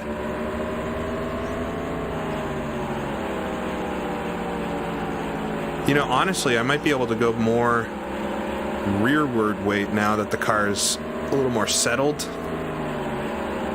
Maybe get a little more weight on that right rear.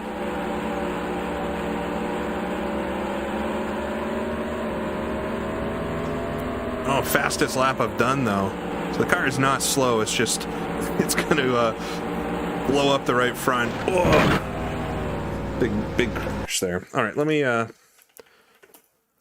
get back to the weight cross. I'm going to keep that for a second. I want to try going more rearward, go back up to like 51, and see what that does.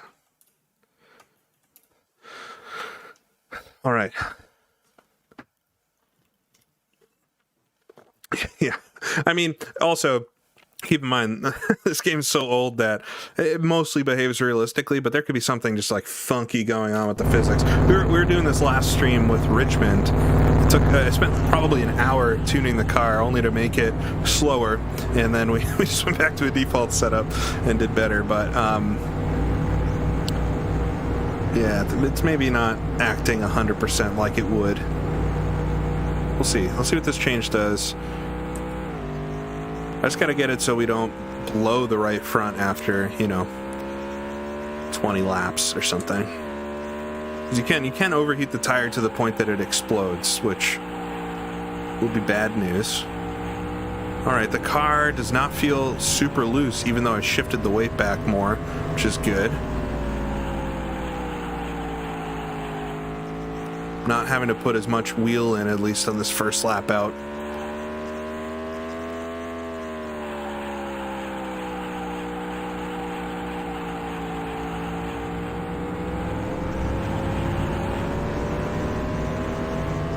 .108, not bad on the first lap. That'll be good just to keep in mind for qualifying. You can do a 108, not even pushing that hard.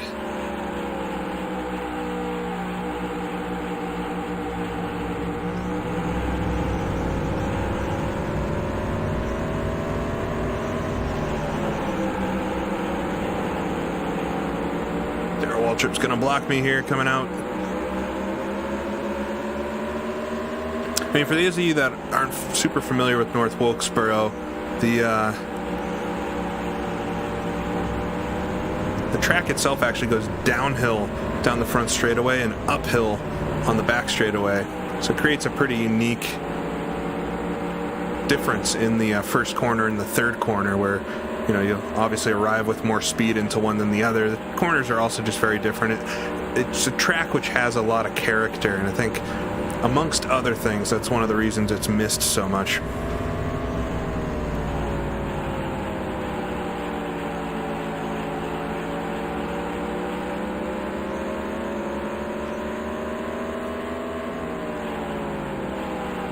Alright, so I'm still overheating that right front like a lot, but the car feels really quite good, honestly. I'm pretty pleasantly surprised.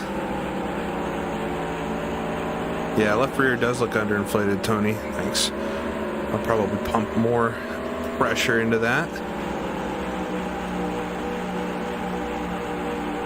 Bobby Hamilton on the low side there. Hard to hang around the high side of North Wilkesboro. Oh, but able to do it. That's good. Squeeze him in. Here comes Purvis.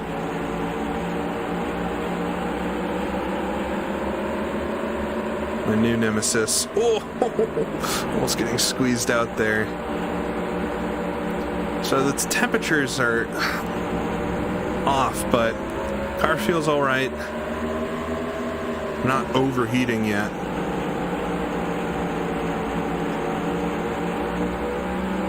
I haven't tried this track out in iRacing. That's something I really want to do. I did like one race in those 87 Cup cars they put out, and I just didn't have time at the time, but they were fun. It was fun. I did it at Daytona, and it's such a handful there.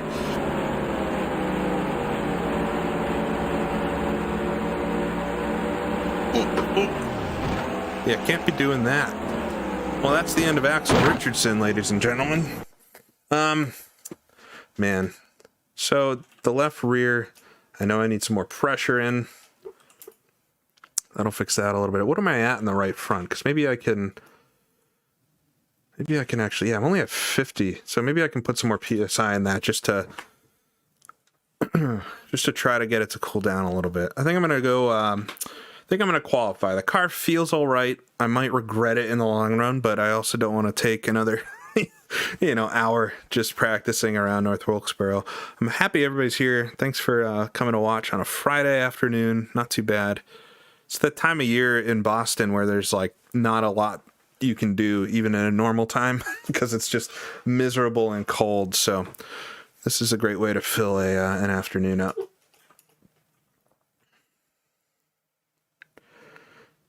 All right. So I'm going to go do qualifying now. Let me save the setup too, because I feel like I've made some kind of progress. All right, what do we got for times? 110. Oh my god. Jeez, guys. All right, well, I might be able to get into the top 20.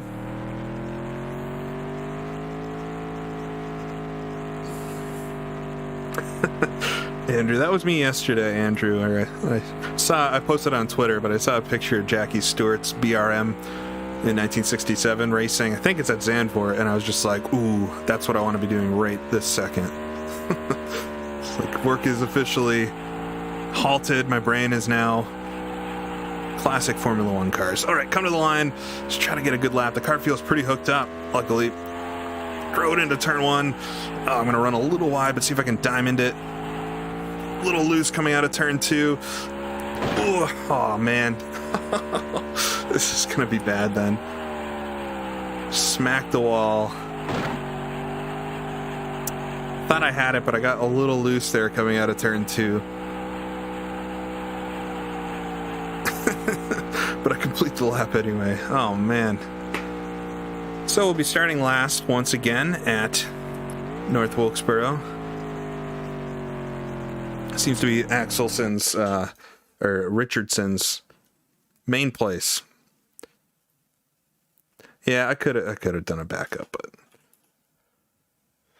All right, 74 degrees. Yeah, that was a big hit.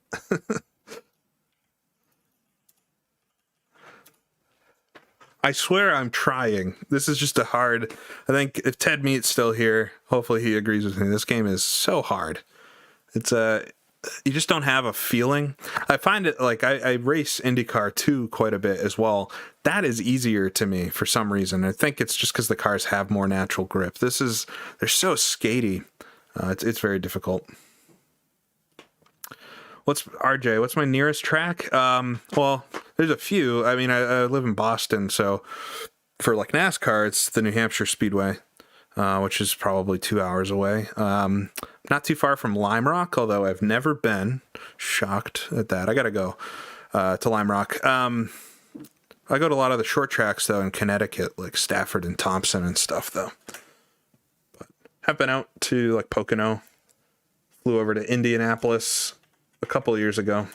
So try to get around, but all right. Well, so hopefully I can avoid doing something like that in the race here. So we'll get started 40 laps around North Wilkesboro, starting last, so I can only get better.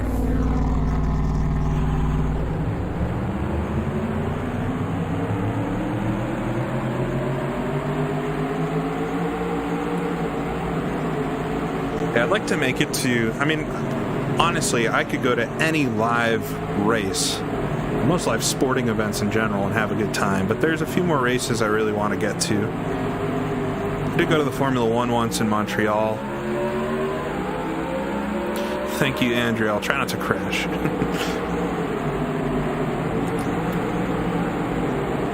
Yeah. All right. Come through turns 3, 4, green is out already, of course. Just try to play it easy here. Avoid any kind of weird spins on the first couple of laps. Oh, everybody slows down so much. Why did the car get so loose? All right, up to 4th gear. Let's just get into the groove a little bit. Of course, it's super loose again for no reason. I saw the temperature went up 10 degrees, but I can't imagine. All right, just try to get through the corners here. I think if the tires come up to temperature, I imagine it would be easier to drive if the track, you know, as long as it's not ridiculously hot, but so sensitive.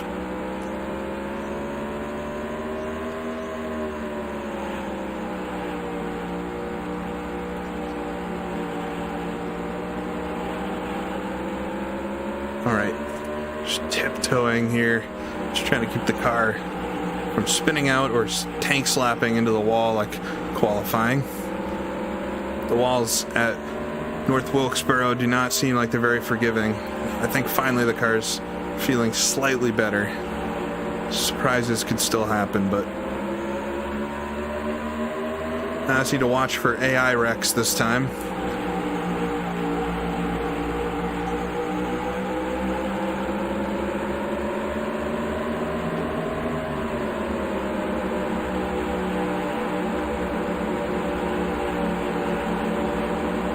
Through turn 4 then. 36 laps to go. It's a shorter race for Wilkesboro. Ricky Rudd leaving the inside open. So difficult to pass the AI cars. They're just, you never know when they're going to change lanes.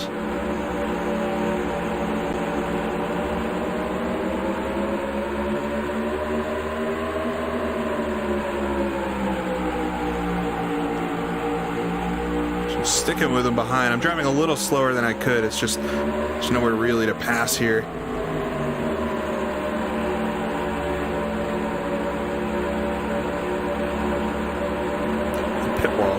So frightening. Ooh, Rudd gets slowed down. So does, who is that in front of me? Lake Speed in the 15.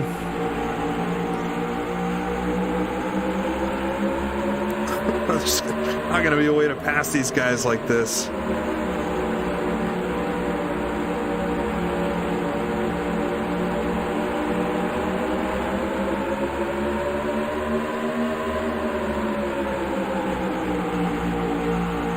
So P33 with 33 laps to go. I got to get one position a lap to win.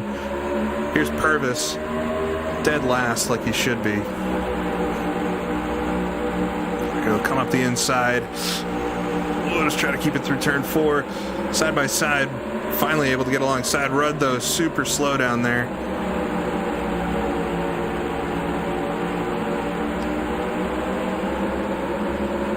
Rudd's very slow. We'll go 3 wide for a second, see if I can slank it into slank. That's not a word. Slide it in. Invented a new term there. Slanking the car around the track. Hopefully that's not a word I've never heard and it's bad or something. There we go. Finally making a little progress here.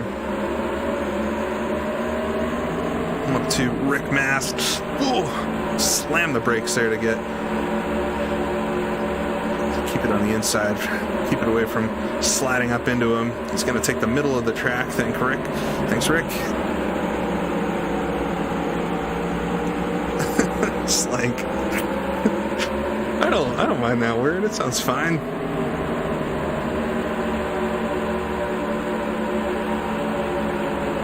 There we go.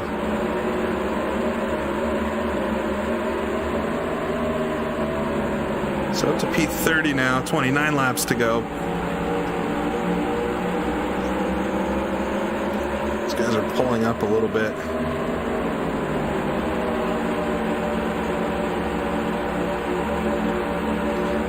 Slank. It's the Dutch word for skinny. Okay. We're trying to slank the brakes, okay, guys?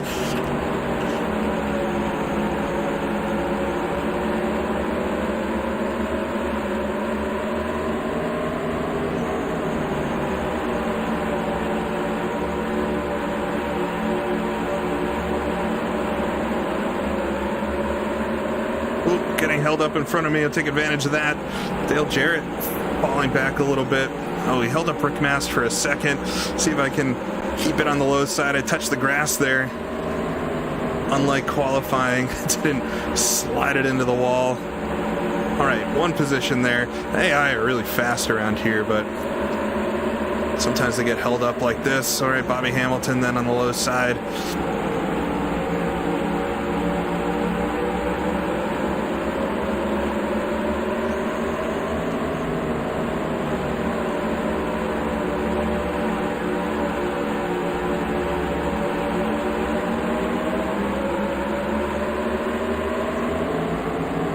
Take advantage of the track kind of peels away, and the fast line is actually to keep a little wide coming into turn 1. It's a little like Richmond in that regard, but it opens up a passing lane up the inside that compromises your turn exit speed, but makes for some pretty interesting racing.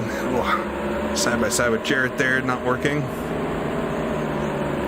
Taking too low of an entry though into turn 1 without trying to pass. Ooh, that was a hard hit.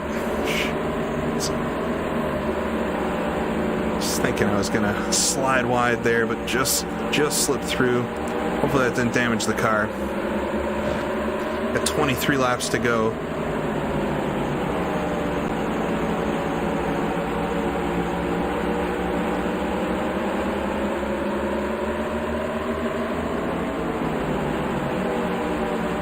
I feel the tires are starting to give up a little bit. I wonder if I'm overheating.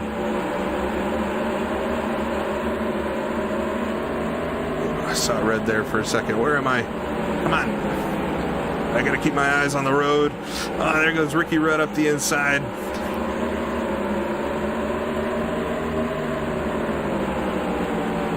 I can't get the tire temperatures to come up. There we go. Yeah, the right front overheating a little bit. It's actually not that bad. Oh, crash in front. Yellow flag, come on. Yeah. All right, this will be good, I think.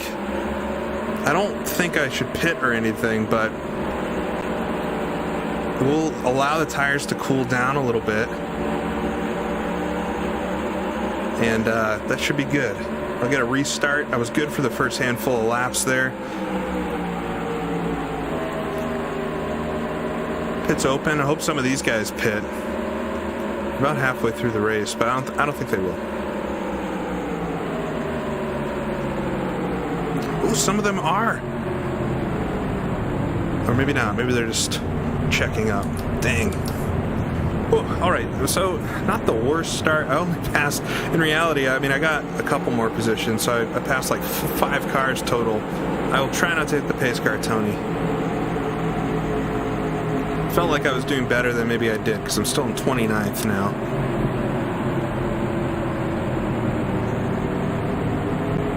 But we'll get a restart here. The tire temp should come back down, which actually might be bad, because the first lap I was very loose.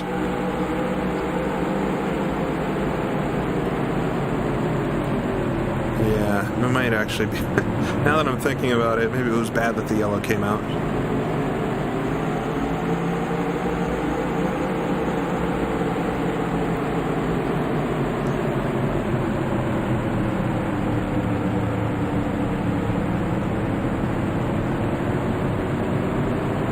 We'll see though. Hopefully just one more lap maybe under the yellow before we'll go back to green. We'll have probably a little over 15 laps to go in the whole race. Hopefully I don't have a terrible car off the line, although the first stint it certainly was.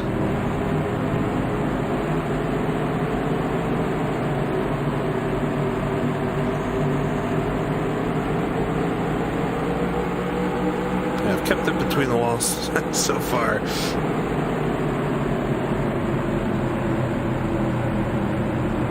That's my hope too, Fun Blade. Just wait for everybody to get stacked up and I'll zip on by. See you later.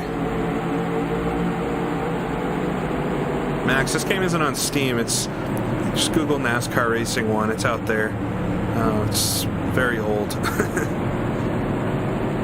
I don't think I need to pit. I mean, you're right, Kent. Like, I could pit.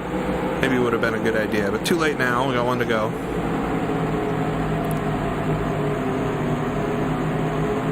I'm not sure how worn the tires would be after, like, 20 laps, you know?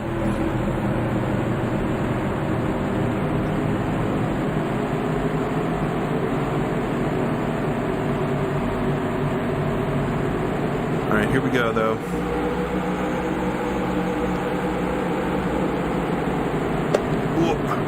Slid off the brake pedal. Green flag. Got a really bad start there. Just anticipating the car is going to swap ends on me, but somehow it's not that bad. All right. Coming to turn 1. Oh, try not to slide up. Oh, I got tapped there from behind. Spin behind me. Oh, who was that? It was a 15 car, I think. Oh, that was my bad, probably, but another caution. He wanted that position, but he wasn't alongside of me yet.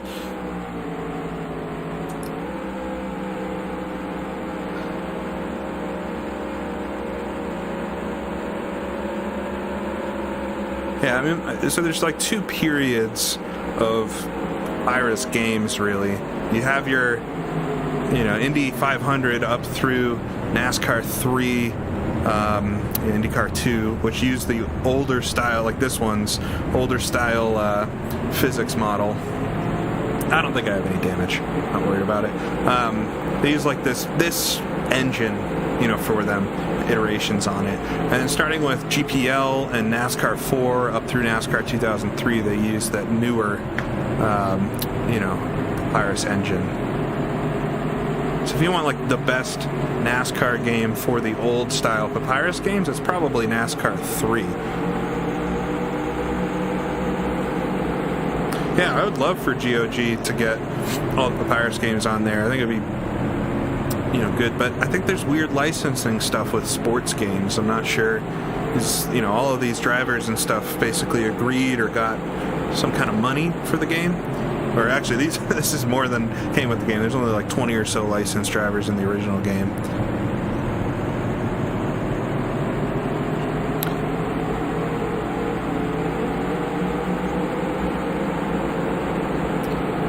I'm not sure what game started with the ISI engine. I think it was the EA Formula 1 games.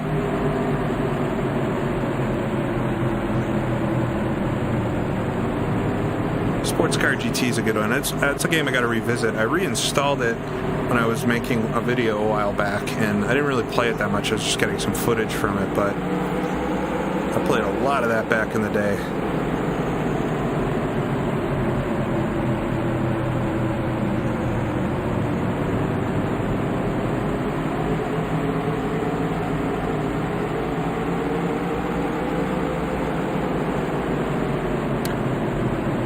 Until green.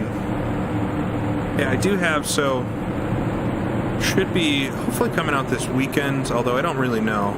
But I made a install guide for Grand Prix Legends that I'm just passing through some of the guys that know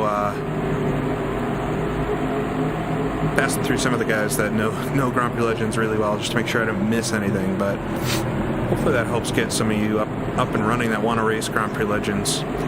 It ended up being much longer than I thought it was going to be, but I wanted to cover like everything in one video so I wouldn't have to make a part 2 at any point. So hopefully that comes in the next week or so. I'll be able to post that up. Oh, a green flag sooner than I thought. All right, let's try not to spin out or crash somebody, but I do have Jeff Purvis behind me, so I wouldn't feel that bad if he crashed out.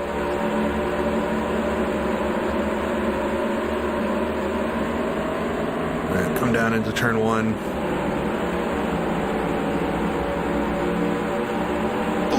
There, just easy on the throttle. Almost spinning the car out. Oh, there goes Purvis trying to get around me on the high side. The car gets so loose coming out of the corners on cold tires. It's a terrible feeling. 10 laps to go. This is looking like another dud for Axel.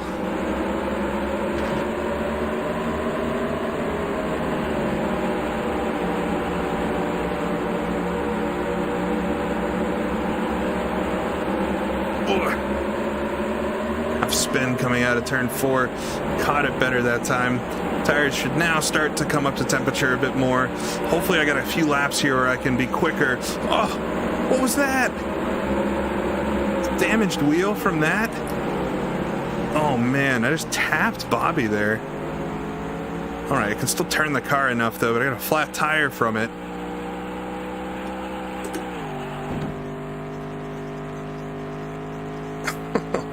Alright, what's going on? I gotta get around. The car just won't turn. That was such a light hit to blow a tire. I've never had it happen like that. This is gonna be painful trying to get to the pits before all of this, before everything wraps up under the caution here. I gotta go around again, past the pace car here without hitting him, or the pit wall, right next to him. Steve, we're not coining the phrase nervous around Purvis.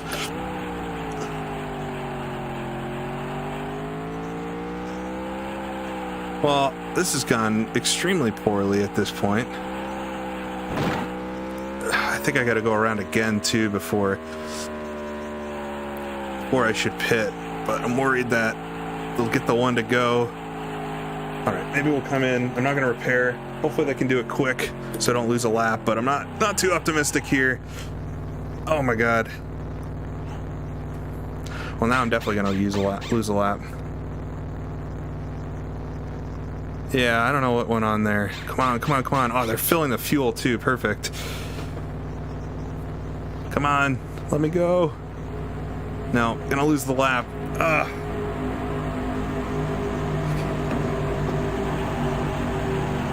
Well, this is probably the worst I've ever done at a stream before. This is terrible.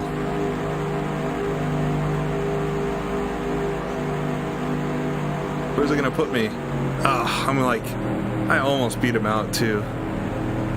If I didn't have to back up into the stall, I actually would have been all right there.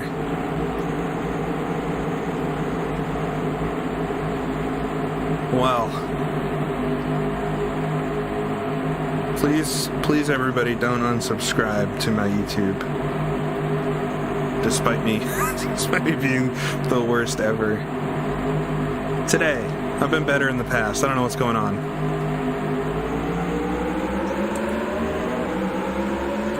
Try to get in front of them there and hope for a caution, but I think we only have a couple laps left anyway. 5 laps to go, 4 laps to go for me, so. Oh. Car got so loose there.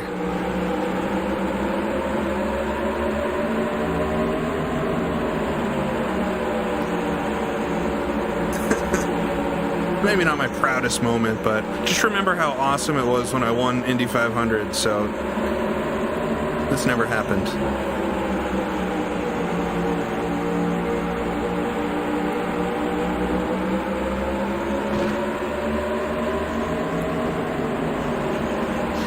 Maybe Axel's just not cut out to be a stock car driver. But he won races, so it's just one of those either wins or wrecks kind of drivers, I guess. It's been some of those throughout history, right? Checkers or wreckers.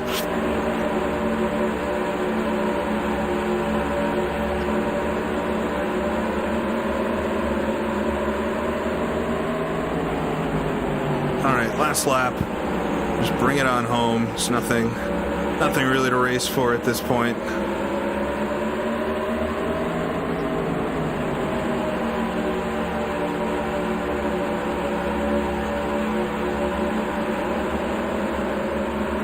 Come across the line, so 32nd position.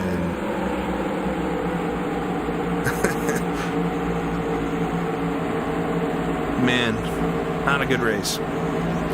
But that's what happens, I guess. Sad crew once again pushed the car to the garage. Put on some calming music to help make me feel better. Alright, so let's take a look at the results here. So I finished in 32nd, just ahead of Bobby Hamilton, who stopped in front of me. What happened there? At least I finished the race. Yeah, I guess so.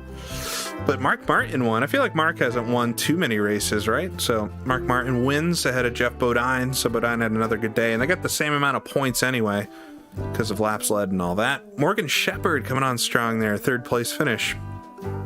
He started 11th too, so that's a pretty good run up the results.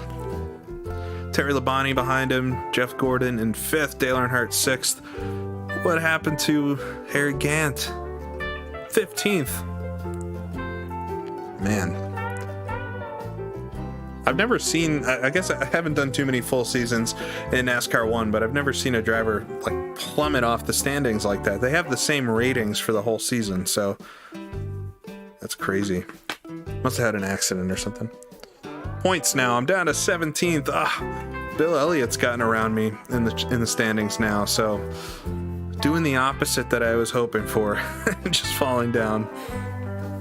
And we'll look at the top. What's going on here? Jeff Bodine extends his lead over Dale Earnhardt there.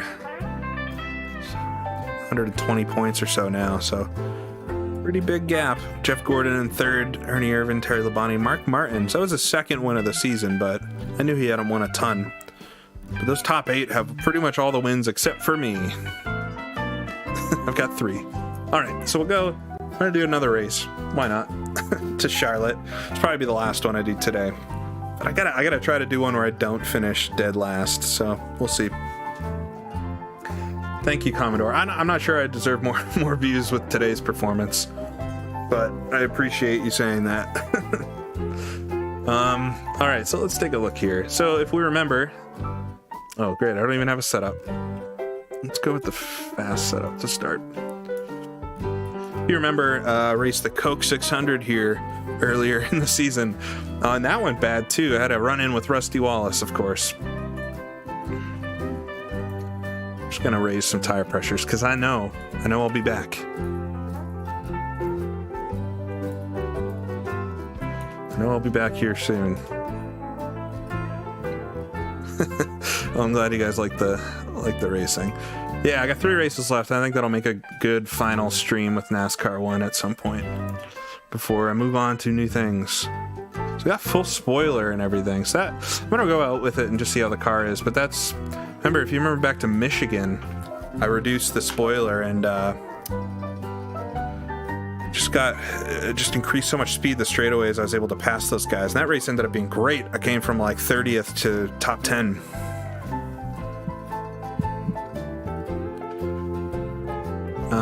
All right, so we'll go do some practicing. Will I do the 95 season? I don't think I'm going to do another NASCAR thing right away. I mean, I'll still do random videos and stuff, but yeah, I don't know exactly what yet I will fill up with this. I do want to get back, I guess I could ask everyone, I do want to try to better my GPL rank, which might not be the most exciting stream, but I know I can go. I found, or I didn't find, I saw some setups and stuff posted, and so I did the original GPL rank streams. I built all my own setups and still got, negative, which is the whole point. But now that I'm negative, maybe I can borrow some very fast setups and see how fast I can actually go and try to get my best rank. So I might do that. I don't know. That won't be too many streams, I could imagine. Well, I think if I did it again, I would pick whatever the fastest car for each track is. I just want to get the lowest rank possible. So it's probably the Lotus for most circuits. Oh, car's so loose there. Jeez.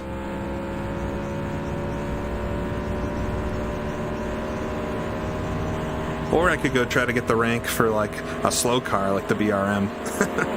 That would be something. Oh, just very understeery. All right, we're gonna need some work on this car to get it to turn. Yeah, this is like the old school version of Charlotte, back when it was the only track shaped like this. Ooh, we're gonna run wide. We'll do a handful of laps though. Of course, we got the narrow front stretch because of the pit wall and all that. Car sends, whoosh, right in the apron there. Car sends into the corner pretty well. It's coming out that it's a little weird.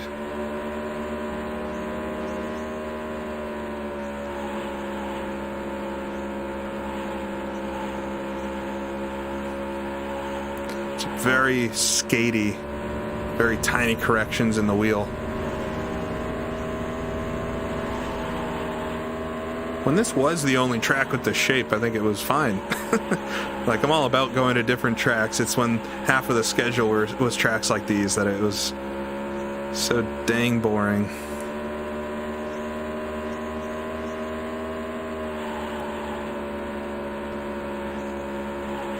They're still talking about, I think, making Atlanta a true oval again, which is so funny. After all of that, it would just go back to how it was. But I'm not complaining.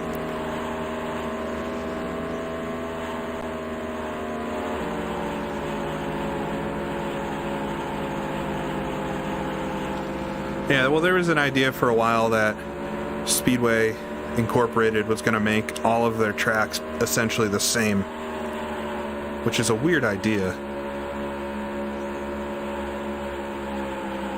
So I'm understeering coming out of the corner. I'm very tight halfway through, but it's still loose somehow.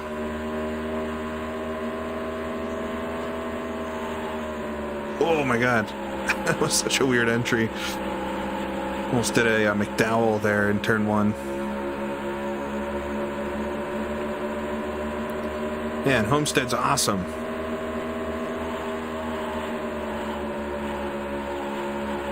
I mean, for a while they were actually talking about doing this to New Hampshire too, which I know folks don't like New Hampshire.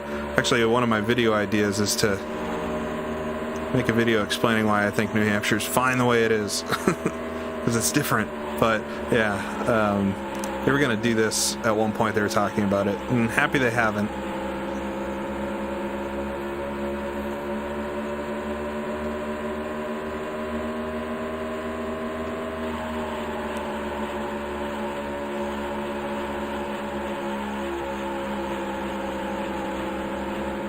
Alright, so understeering a lot there.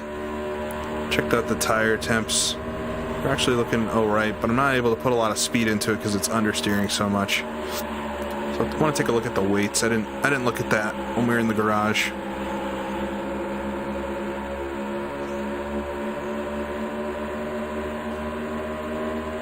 Yeah, I think Phoenix now is probably better than it was, you know, when they first reconfigured it, but they gotta do something about that apron.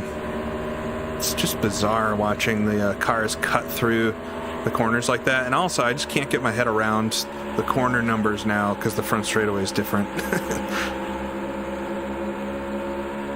Yeah, I mean, they ruined it for like an IndyCar race for sure, because IndyCars just don't race unless you want pack racing, which we know why that's bad. You can't really do IndyCars around high banked ovals.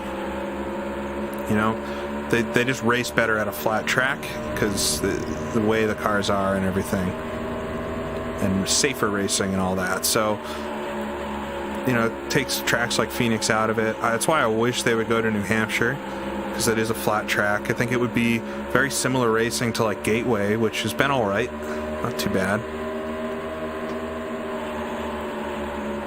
Oh, too low. All right, so the tires are all right, but once again, it's the right front. I could lower the pressure, I think, a little bit in the right front and the right rear and the left rear. It's probably lower pressures. I'm up to 6, so I'm not super slow or anything. I think this is turning into more about survival now than outright speed. I'm not fast either, so let's see here. So I'm going to lower this just a couple pounds. I'm going to lower that. That one looks good. I got to shift the weight. I'm going to lower this. And then the left front's useless as always. Stagger. I'm actually going to lower this a little bit. I think I was getting some weird stuff there. Spoilers and everything. I'm actually going to try to do a little lower spoiler. I think that straight line speed is awesome, if I can get that to work out for me. No, I agree with Von Blade. I don't want to make the car like it's been the last couple races. All right, we do have full. We're 50. We're exactly in the middle, but I am going to increase the rear weight now that I've shifted a few things there. All right, so let's see how this is. I didn't change it too much. I just want to try to get a little more speed out of it so I can pass the cars.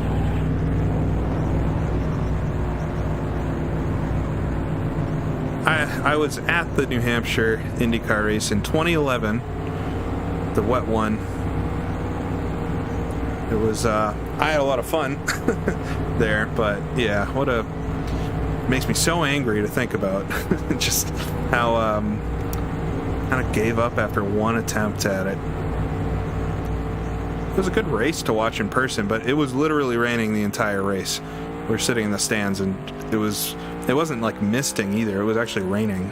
We were so surprised they raced.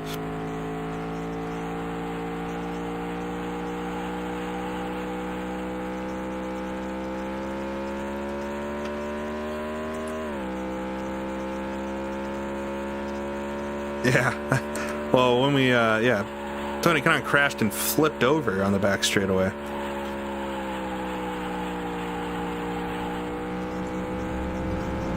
Yeah, Cleveland would be cool to have back for Indy. I mean, they need, in my opinion, they need another oval, at least one. I would love it to be a high-speed oval, but they need one other oval at least. It's at the point now where if they lose a track, the series is not going to be really what it's supposed to be, in my opinion. They're just like right on the edge of not having the right mix of tracks anymore. We've only got 3 real oval races this year, so there's 2 at Texas, but it's 3 tracks.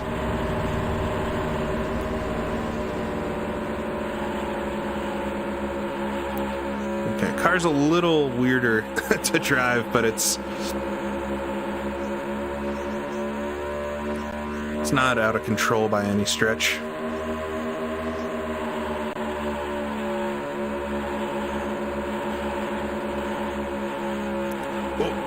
Understeering there a bit. So I might need that spoilers to help do the corners. This track's a lot tighter than Michigan, so I might not be able to get away with the lower downforce. Thought I'd try it.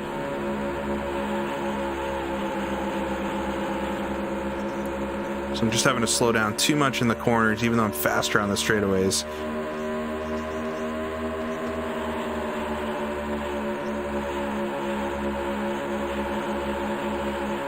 Just understeering coming out of the corner there.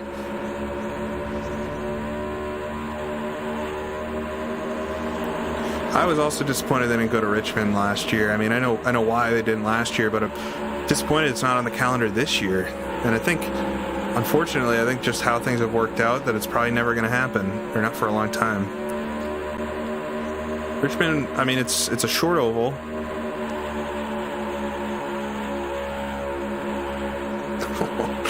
So skatey there. Turn 4 is just miserable coming out of. Let's see. Tire wise, we're much more even around. The whole car is pretty much.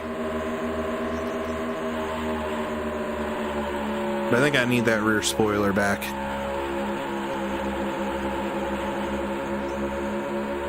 That'll help tighten up the car a little bit too.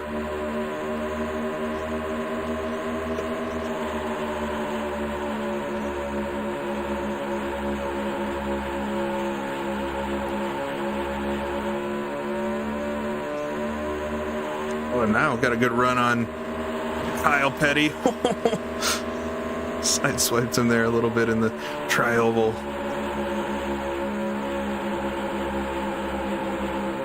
I don't know. Be a little scared to do the race with this because the car is kind of loose, but it's fast in a straight line, so it's like it's tempting. I don't know, what did everybody think? Should I go back with the spoiler or should I keep the spoiler lower like this, because I'm clearly faster in a straight line now? It's just a little skatey. Spoiler, no spoiler. What should I do?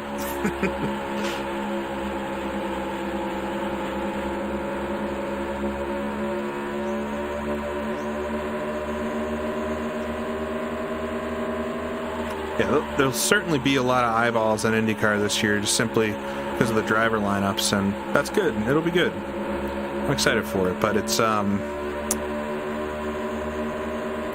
I don't know. IndyCar, to me, needs ovals. I don't want every race to be an oval, by far. I really like the road selection they've got. Going back to Road America is good. You know, having some street courses in there, it's good. I even like Detroit. Yeah, I might as well use this setup, right? But, yeah, I think IndyCar's got the right road courses. You just need 1-2 more ovals, and one of those be a high-speed oval, and I think the calendar is, like, really, really solid. But having just 3 oval tracks, like, it's very frightening that, you know, Gateway could decide that it was really good for a couple years, but now nobody's coming after the whole thing, and we're done. And now you just have 2 ovals. Texas feels like it's on life support anyway. And then you just have 1 oval? What is it? Alright, I'm just riding around now and venting, but this is nice. Thank you all for being my therapist. Okay, so the car feels okay. It's not super quick.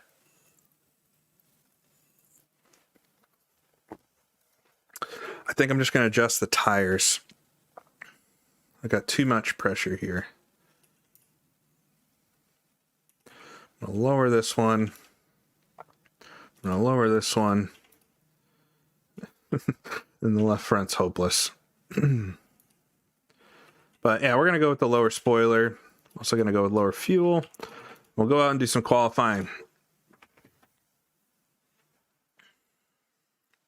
All right. So we'll go qualify. It's a 33 lap race. It's a little shorter, but yeah, so it's not the 600 obviously. But what do we got? 174s, 178s, 9s, 80s, 180. What? Well, let's see what I can do.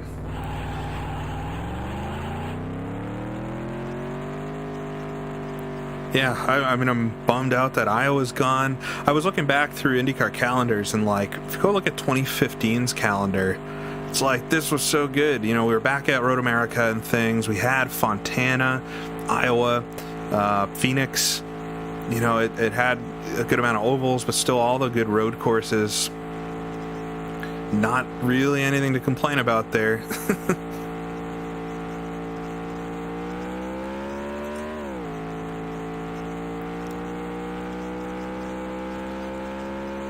I was a big, when I was younger and like the IRL, you know, 1997 through 2002, 2003, like that's what I watched mostly.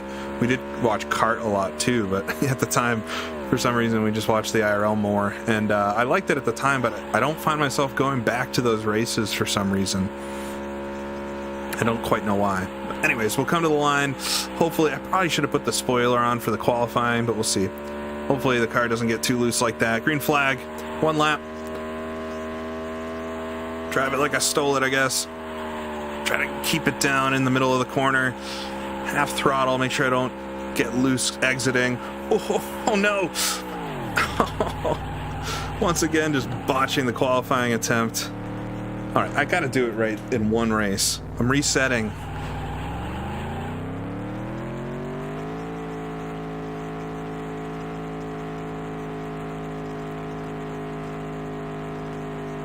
You didn't see anything.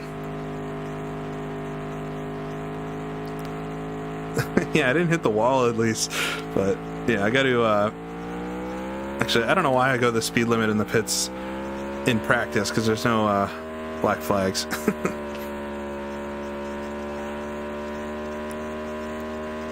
Yeah, I just don't know why I don't want to watch. It never comes up when I'm looking for classic races to watch or something. I'm watching like early 90s IndyCar or Formula One. It's early 90s for me typically. I would watch earlier than that if the races were broadcast and everything. But all right, let's try to do this a bit better. Yeah, exactly like that. A little bit of a slow run to the line. Very loose.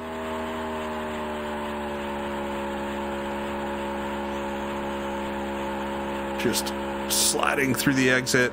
Oh my god, it's going to be really tough to handle on the first couple laps.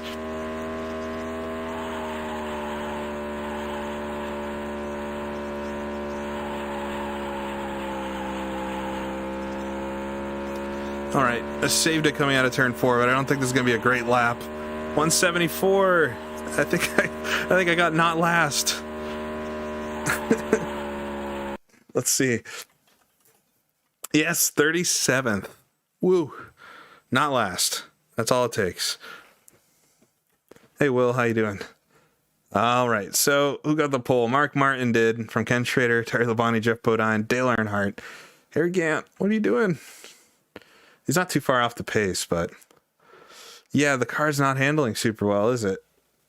What should I do? I mean, I don't want to change anything too dramatic, because in practice it felt all right. I think I just got to get through the first couple laps, and we'll see. Should I go with a little more spoiler, or should we keep it how it is?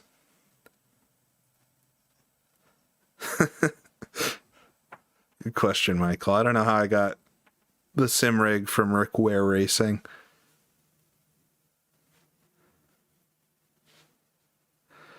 All right, so I'm going to add a tiny bit of spoiler.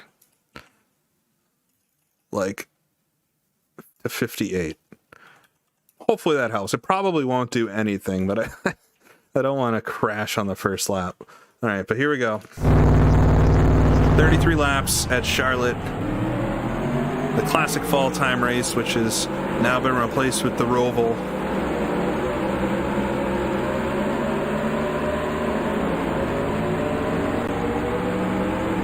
Could also have been the temperature. I didn't look at the temperatures again, of course, because that would be too smart, but it could also be the temperatures that are causing it. Oh, I hope I have enough fuel. We'll see. Oh, God. I should have enough fuel. It's 33 laps, which is not nearly half a run in the real race, so hopefully. NASCAR 1 came out in 1994.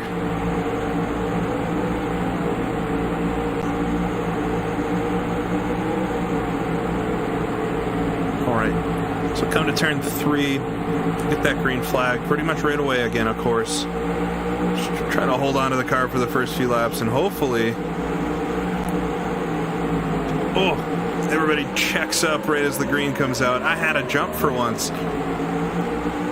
See if I can get alongside the 55 there. A little sketchy coming up the inside onto the line. My God. Oh, no. Keep it down. We're going to do this thing once again where I ride the apron through turns 1 and 2, but you can see, got the 43 car right there. Oh. All right, I made it. Oh, all the way to the back.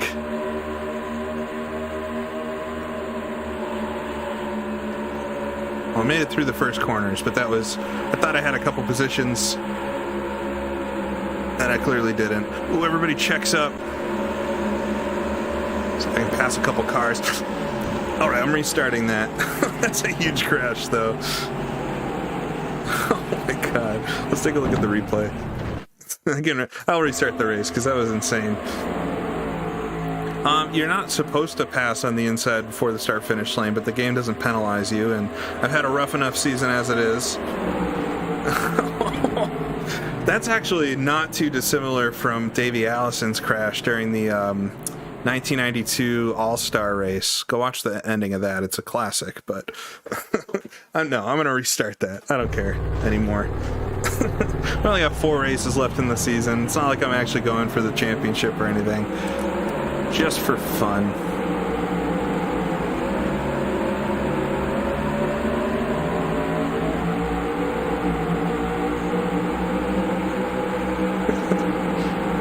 Good stuff. So they all check up coming out of yeah, I don't think that would have hurt bad because he wouldn't have felt anything after hitting the wall like that. The crashes are cool. I mean, if you think about 1994, having physics crashes like that is pretty cool.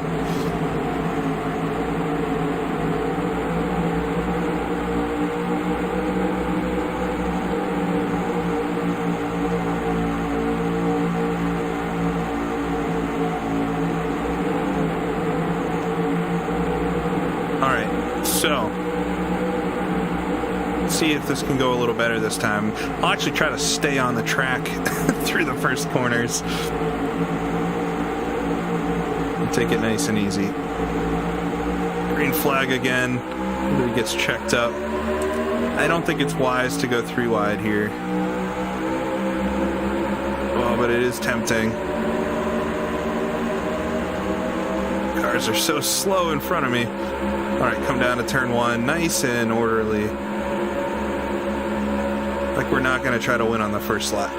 I forgot about that part. The car gets so loose there. You can see it break away suddenly mid-corner. Alright, we'll come into the 3rd turn. I'm just going to take this a little more easily this time. But I think everybody's going to check up coming out of turn 4. So I'll have to take it nice and easy. Yeah, a little bit. Not as bad as last time. I feel like I remember that from the night race here where everybody checked up and that's what sent me into the wall.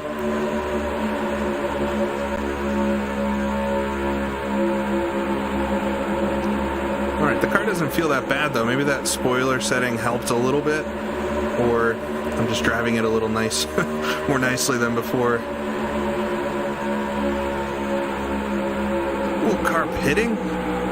Jeez, everybody checks up a little bit. Luckily caught that just as it was happening. Underneath Bobby Hamilton there. Whew.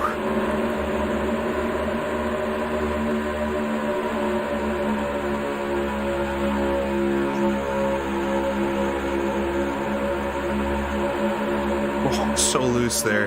You gotta catch those things fast. Oh, Keller, thank you. Glad you're enjoying the content. Even this expert driving I'm doing this afternoon. Ooh, Loy Allen getting all over the track in front of me. Come on, Loy. What kind of a name is Loy? If any of you are named Loy, I apologize, but never heard of anybody else named Loy in my life. Just a tap there, it should be okay.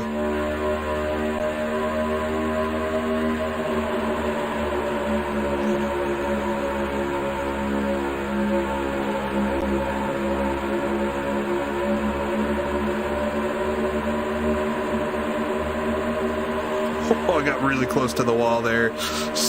Boy, Allen's trying to take that bottom line. Or he is taking that bottom line. Derek Cope in front of us. 2021 Daytona 500 starter. Derek Cope. It's insane. Come around the outside of Allen though. Oh, I gotta push a little bit coming out of turn 4. Oh, I got pushed into the wall there. That's not gonna be good for the car. Oh, but see if I can snake around him finally. Jeez.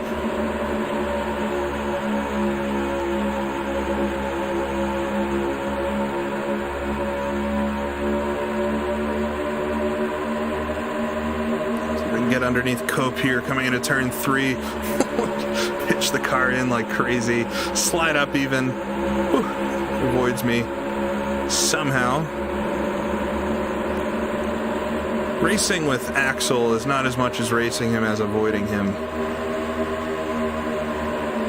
He will insert himself where he feels is necessary to make the moves. I got Ward Burton in front of me.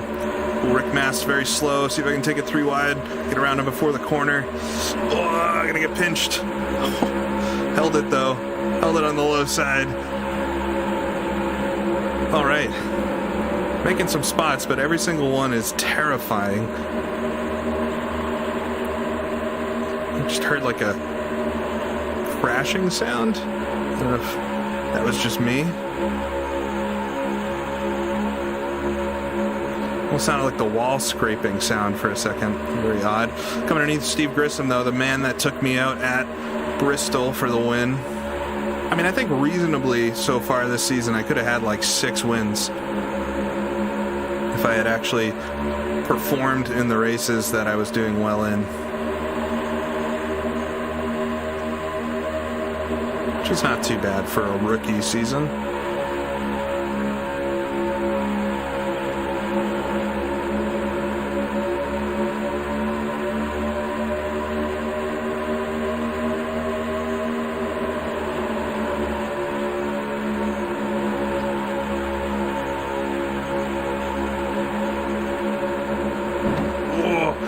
Touch to the wall there. I'm just so nervous it's going to suddenly pop up. Damaged wheel. Pretty much end the race. I got to stay away from the walls.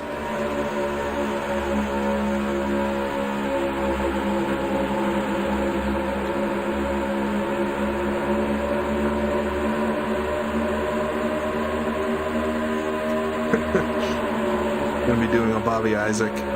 Maybe.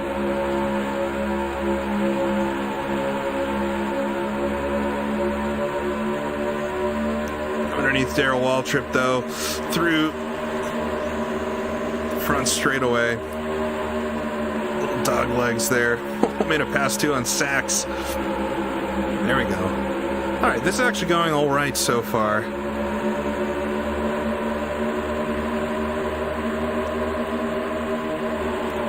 Much better than the last couple races, knock on wood. The spoiler's helping, just being a little lower. Now that I've got the car up to temperature,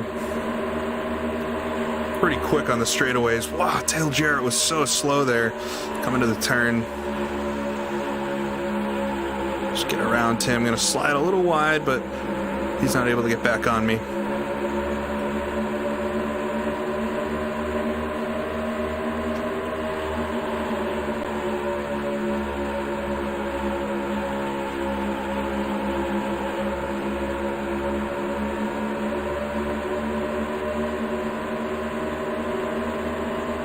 It is really tough to race through that front straightaway section. It's not an easy, in these cars anyway, with how loose this car is and how rigid the AI moved through there. It's easy to make a move. Yeah, I got Purvis in front of me now.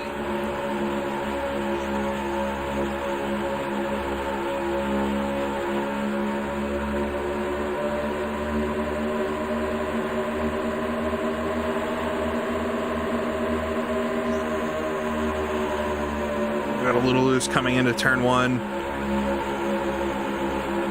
Car's handling all right now. It's just a little skatey if I don't get the line right.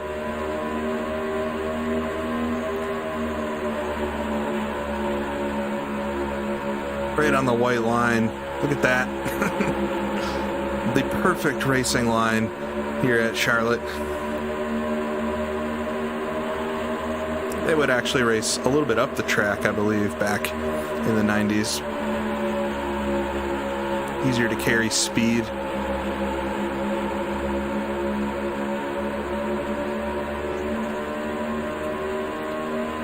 So stalling out a little bit here behind Purvis, of course. See if I can just keep going, see what happens.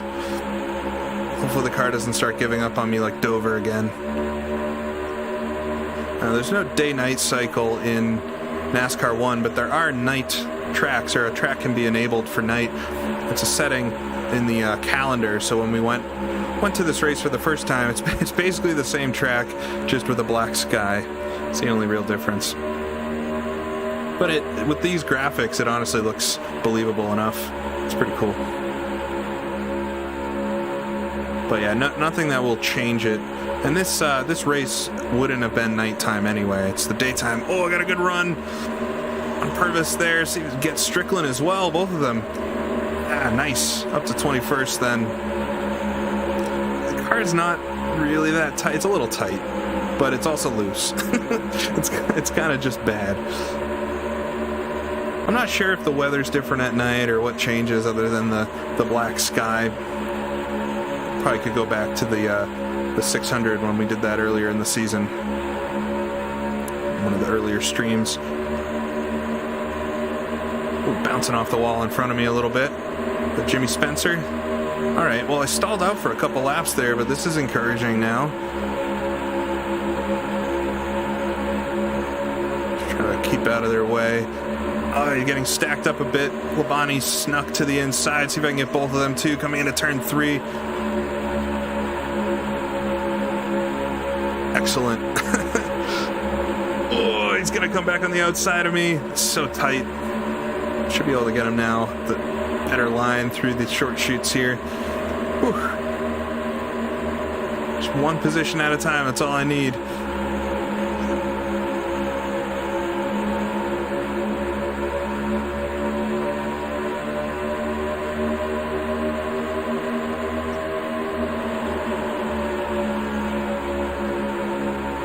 Touching the grass there. See how far that spits you up the track. Got to get out of the throttle a bit. All right, lost one position, but not the end of the world. Didn't hit the wall or anything.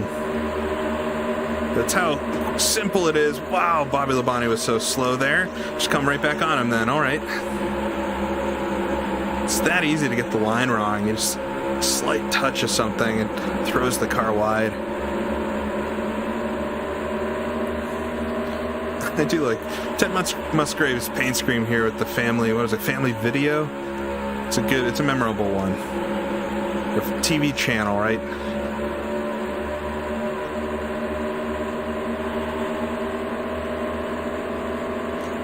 Oh, I forget my made-up word now for getting into the corner.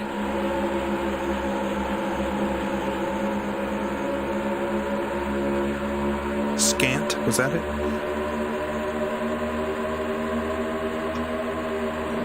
turn 3.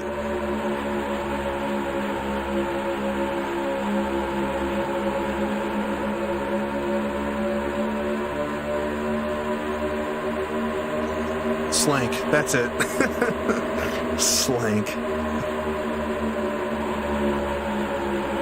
I need to do some slanking in this race. You know, I'm just gonna try to slank it from here on out.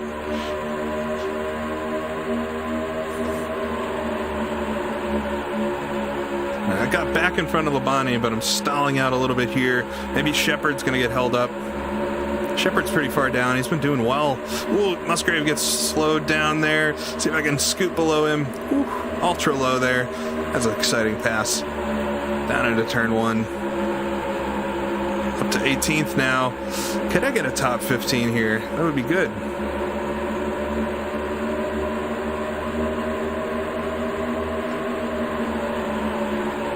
I see a lot of comments with people saying that their eyes would burn out looking at this. I don't know, maybe because I grew up with these as the games, they don't bug me that much. It is very nice though if you play one of these for a while and then you go boot up like, I mean, anything else, but like an Automobilista 2, and it's just like, wow, this is so amazing looking. It's nice to reset your brain like that sometimes. You can do the opposite too. Go play Indy 500 and then play this. This will look amazing. Play Indy 500 for an hour and then go boot up NASCAR 1 and it will feel like you're in the new century. All right, come through the short chute. I'm just picking these guys off now. Just got to keep the car clean underneath wall trip there, up to 15th. So if I can hold this together, I've got my top 15.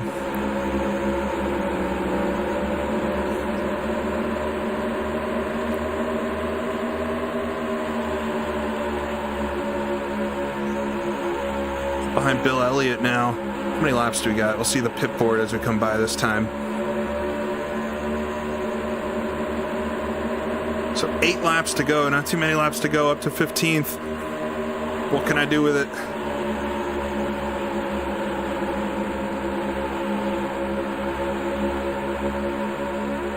Thank you, Tony, for reminding me.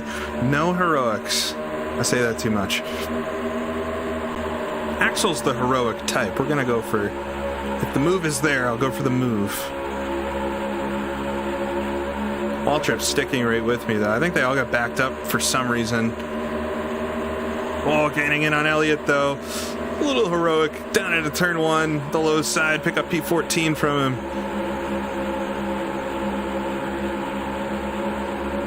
Yeah, turn 1 seems to be the easy place to get them all.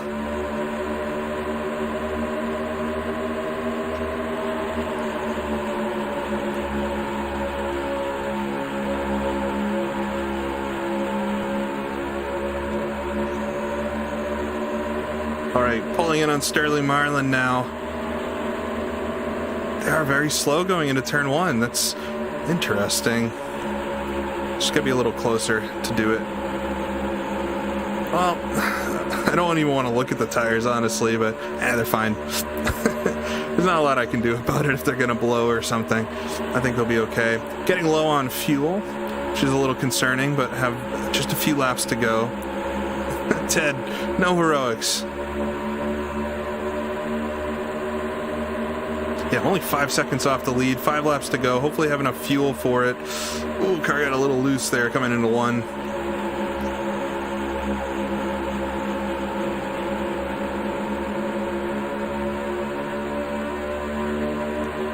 Down the back straightaway. This guy's pretty quick now up here. Dave Marcus, 12th place. Not too bad. Oh, a little tight coming out of turn 4. Lost a lot of ground there this time. Fuel lights blinking. Uh-oh. 4 laps. I think I'll be able to make it. We're not stopping either way, so.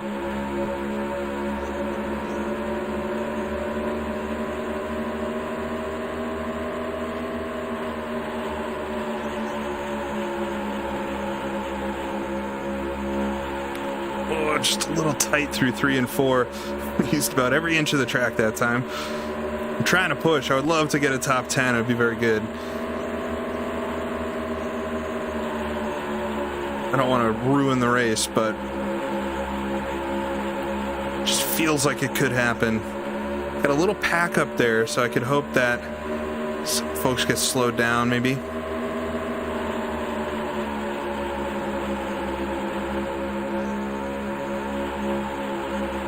Ugh. Car's understeering. Oh, just a brush of the wall.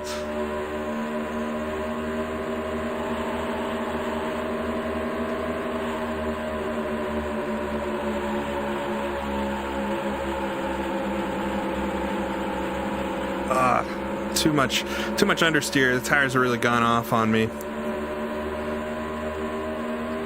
I'll stick in it. Just a couple more laps to go. Luckily, no pressure from behind. It's really all just forward. As long as I can keep the lap together. Yeah, I'm sure the right front's super hot. Last lap. Just try to keep it together. Maybe something will happen in front of me here, but 14th, not too bad. After starting last, and especially after all the previous races, just one more corner to get through, and then I'll celebrate a little bit.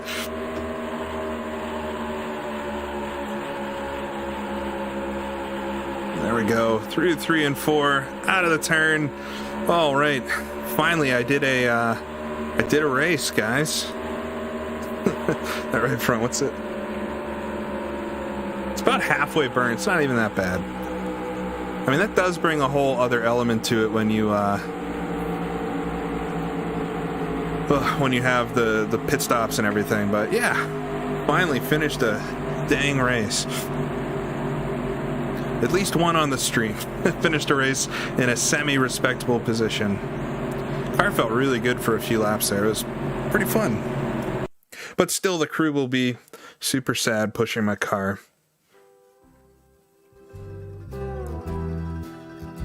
It is good to see the checkers. Poor crew's not happy with anything but a first place finish, but the car finally looks immaculate after a race. So yeah, and I passed like 20 cars at least, so that's not too bad. All right, we'll take a look there at the final results. Then 14th position. I finished quite a few spots. I got 21 points on Purvis in that race, so not too bad. Not too bad. Thanks, Ted. All right, Mark Martin won again, though. All right, Mark Martin's coming on strong here. Led every lap of the race from Ken Schrader, Terry Labonte, Jeff Bodine, Harry Gant finishing in 5th, top 5 for Harry, so that's pretty good. Ernie Irvin, Joe Nemechek, Dale Earnhardt, Jeff Gordon, Brett Bodine round up the top 10. And I made it to the first page of results, so that's always nice. So we'll take a look at the standings and where they're at. So I'm in 17th position behind Bill Elliott and Jeff Purvis. But a few points off Elliott. Still about 100 behind Purvis. So it's going to be, Purvis is going to have to do bad, and I'm going to have to do really good to catch back up to him. But Jeff Bodine leads the way still from Dale Earnhardt. It's opening up more. So Jeff Bodine's looking pretty favorable at this point for the championship, I would say. So 3 races to go: Rockingham, Phoenix, and Atlanta. And so that will round out the season. We'll do those in the next one. But man, really tough races there. Martinsville, Dover. Dover was painful. At least at North Wilkesboro and Martinsville, I was, a little more competitive. Dover's just miserable. Would definitely need a better setup to do better there. But yeah, thanks for coming to the stream today. Hope it was a different time, I guess, than usual. So some different folks in here. Appreciate everybody coming though. Yeah, I love my Monaco poster. I need something else on one of the walls back here to dress it up too. Well, don't worry, the stream's gonna be posted out on the channel as well. I got some more videos and stuff coming over the next few days. Hopefully that install vid and stuff. So thanks for coming out to the stream. We'll revisit with Axel Richardson Jr. to round out the season. Hopefully, I don't know if I'll be able to sneak a win at any of these tracks, but hopefully finish some good races, have a good end of the season, and wrap up the championship overall. See if Jeff Bodine can actually hold on for the win. So thanks for coming to the stream. I'll see everybody soon again for another stream or a video or something in the future. But yeah, thanks for watching. See y'all later.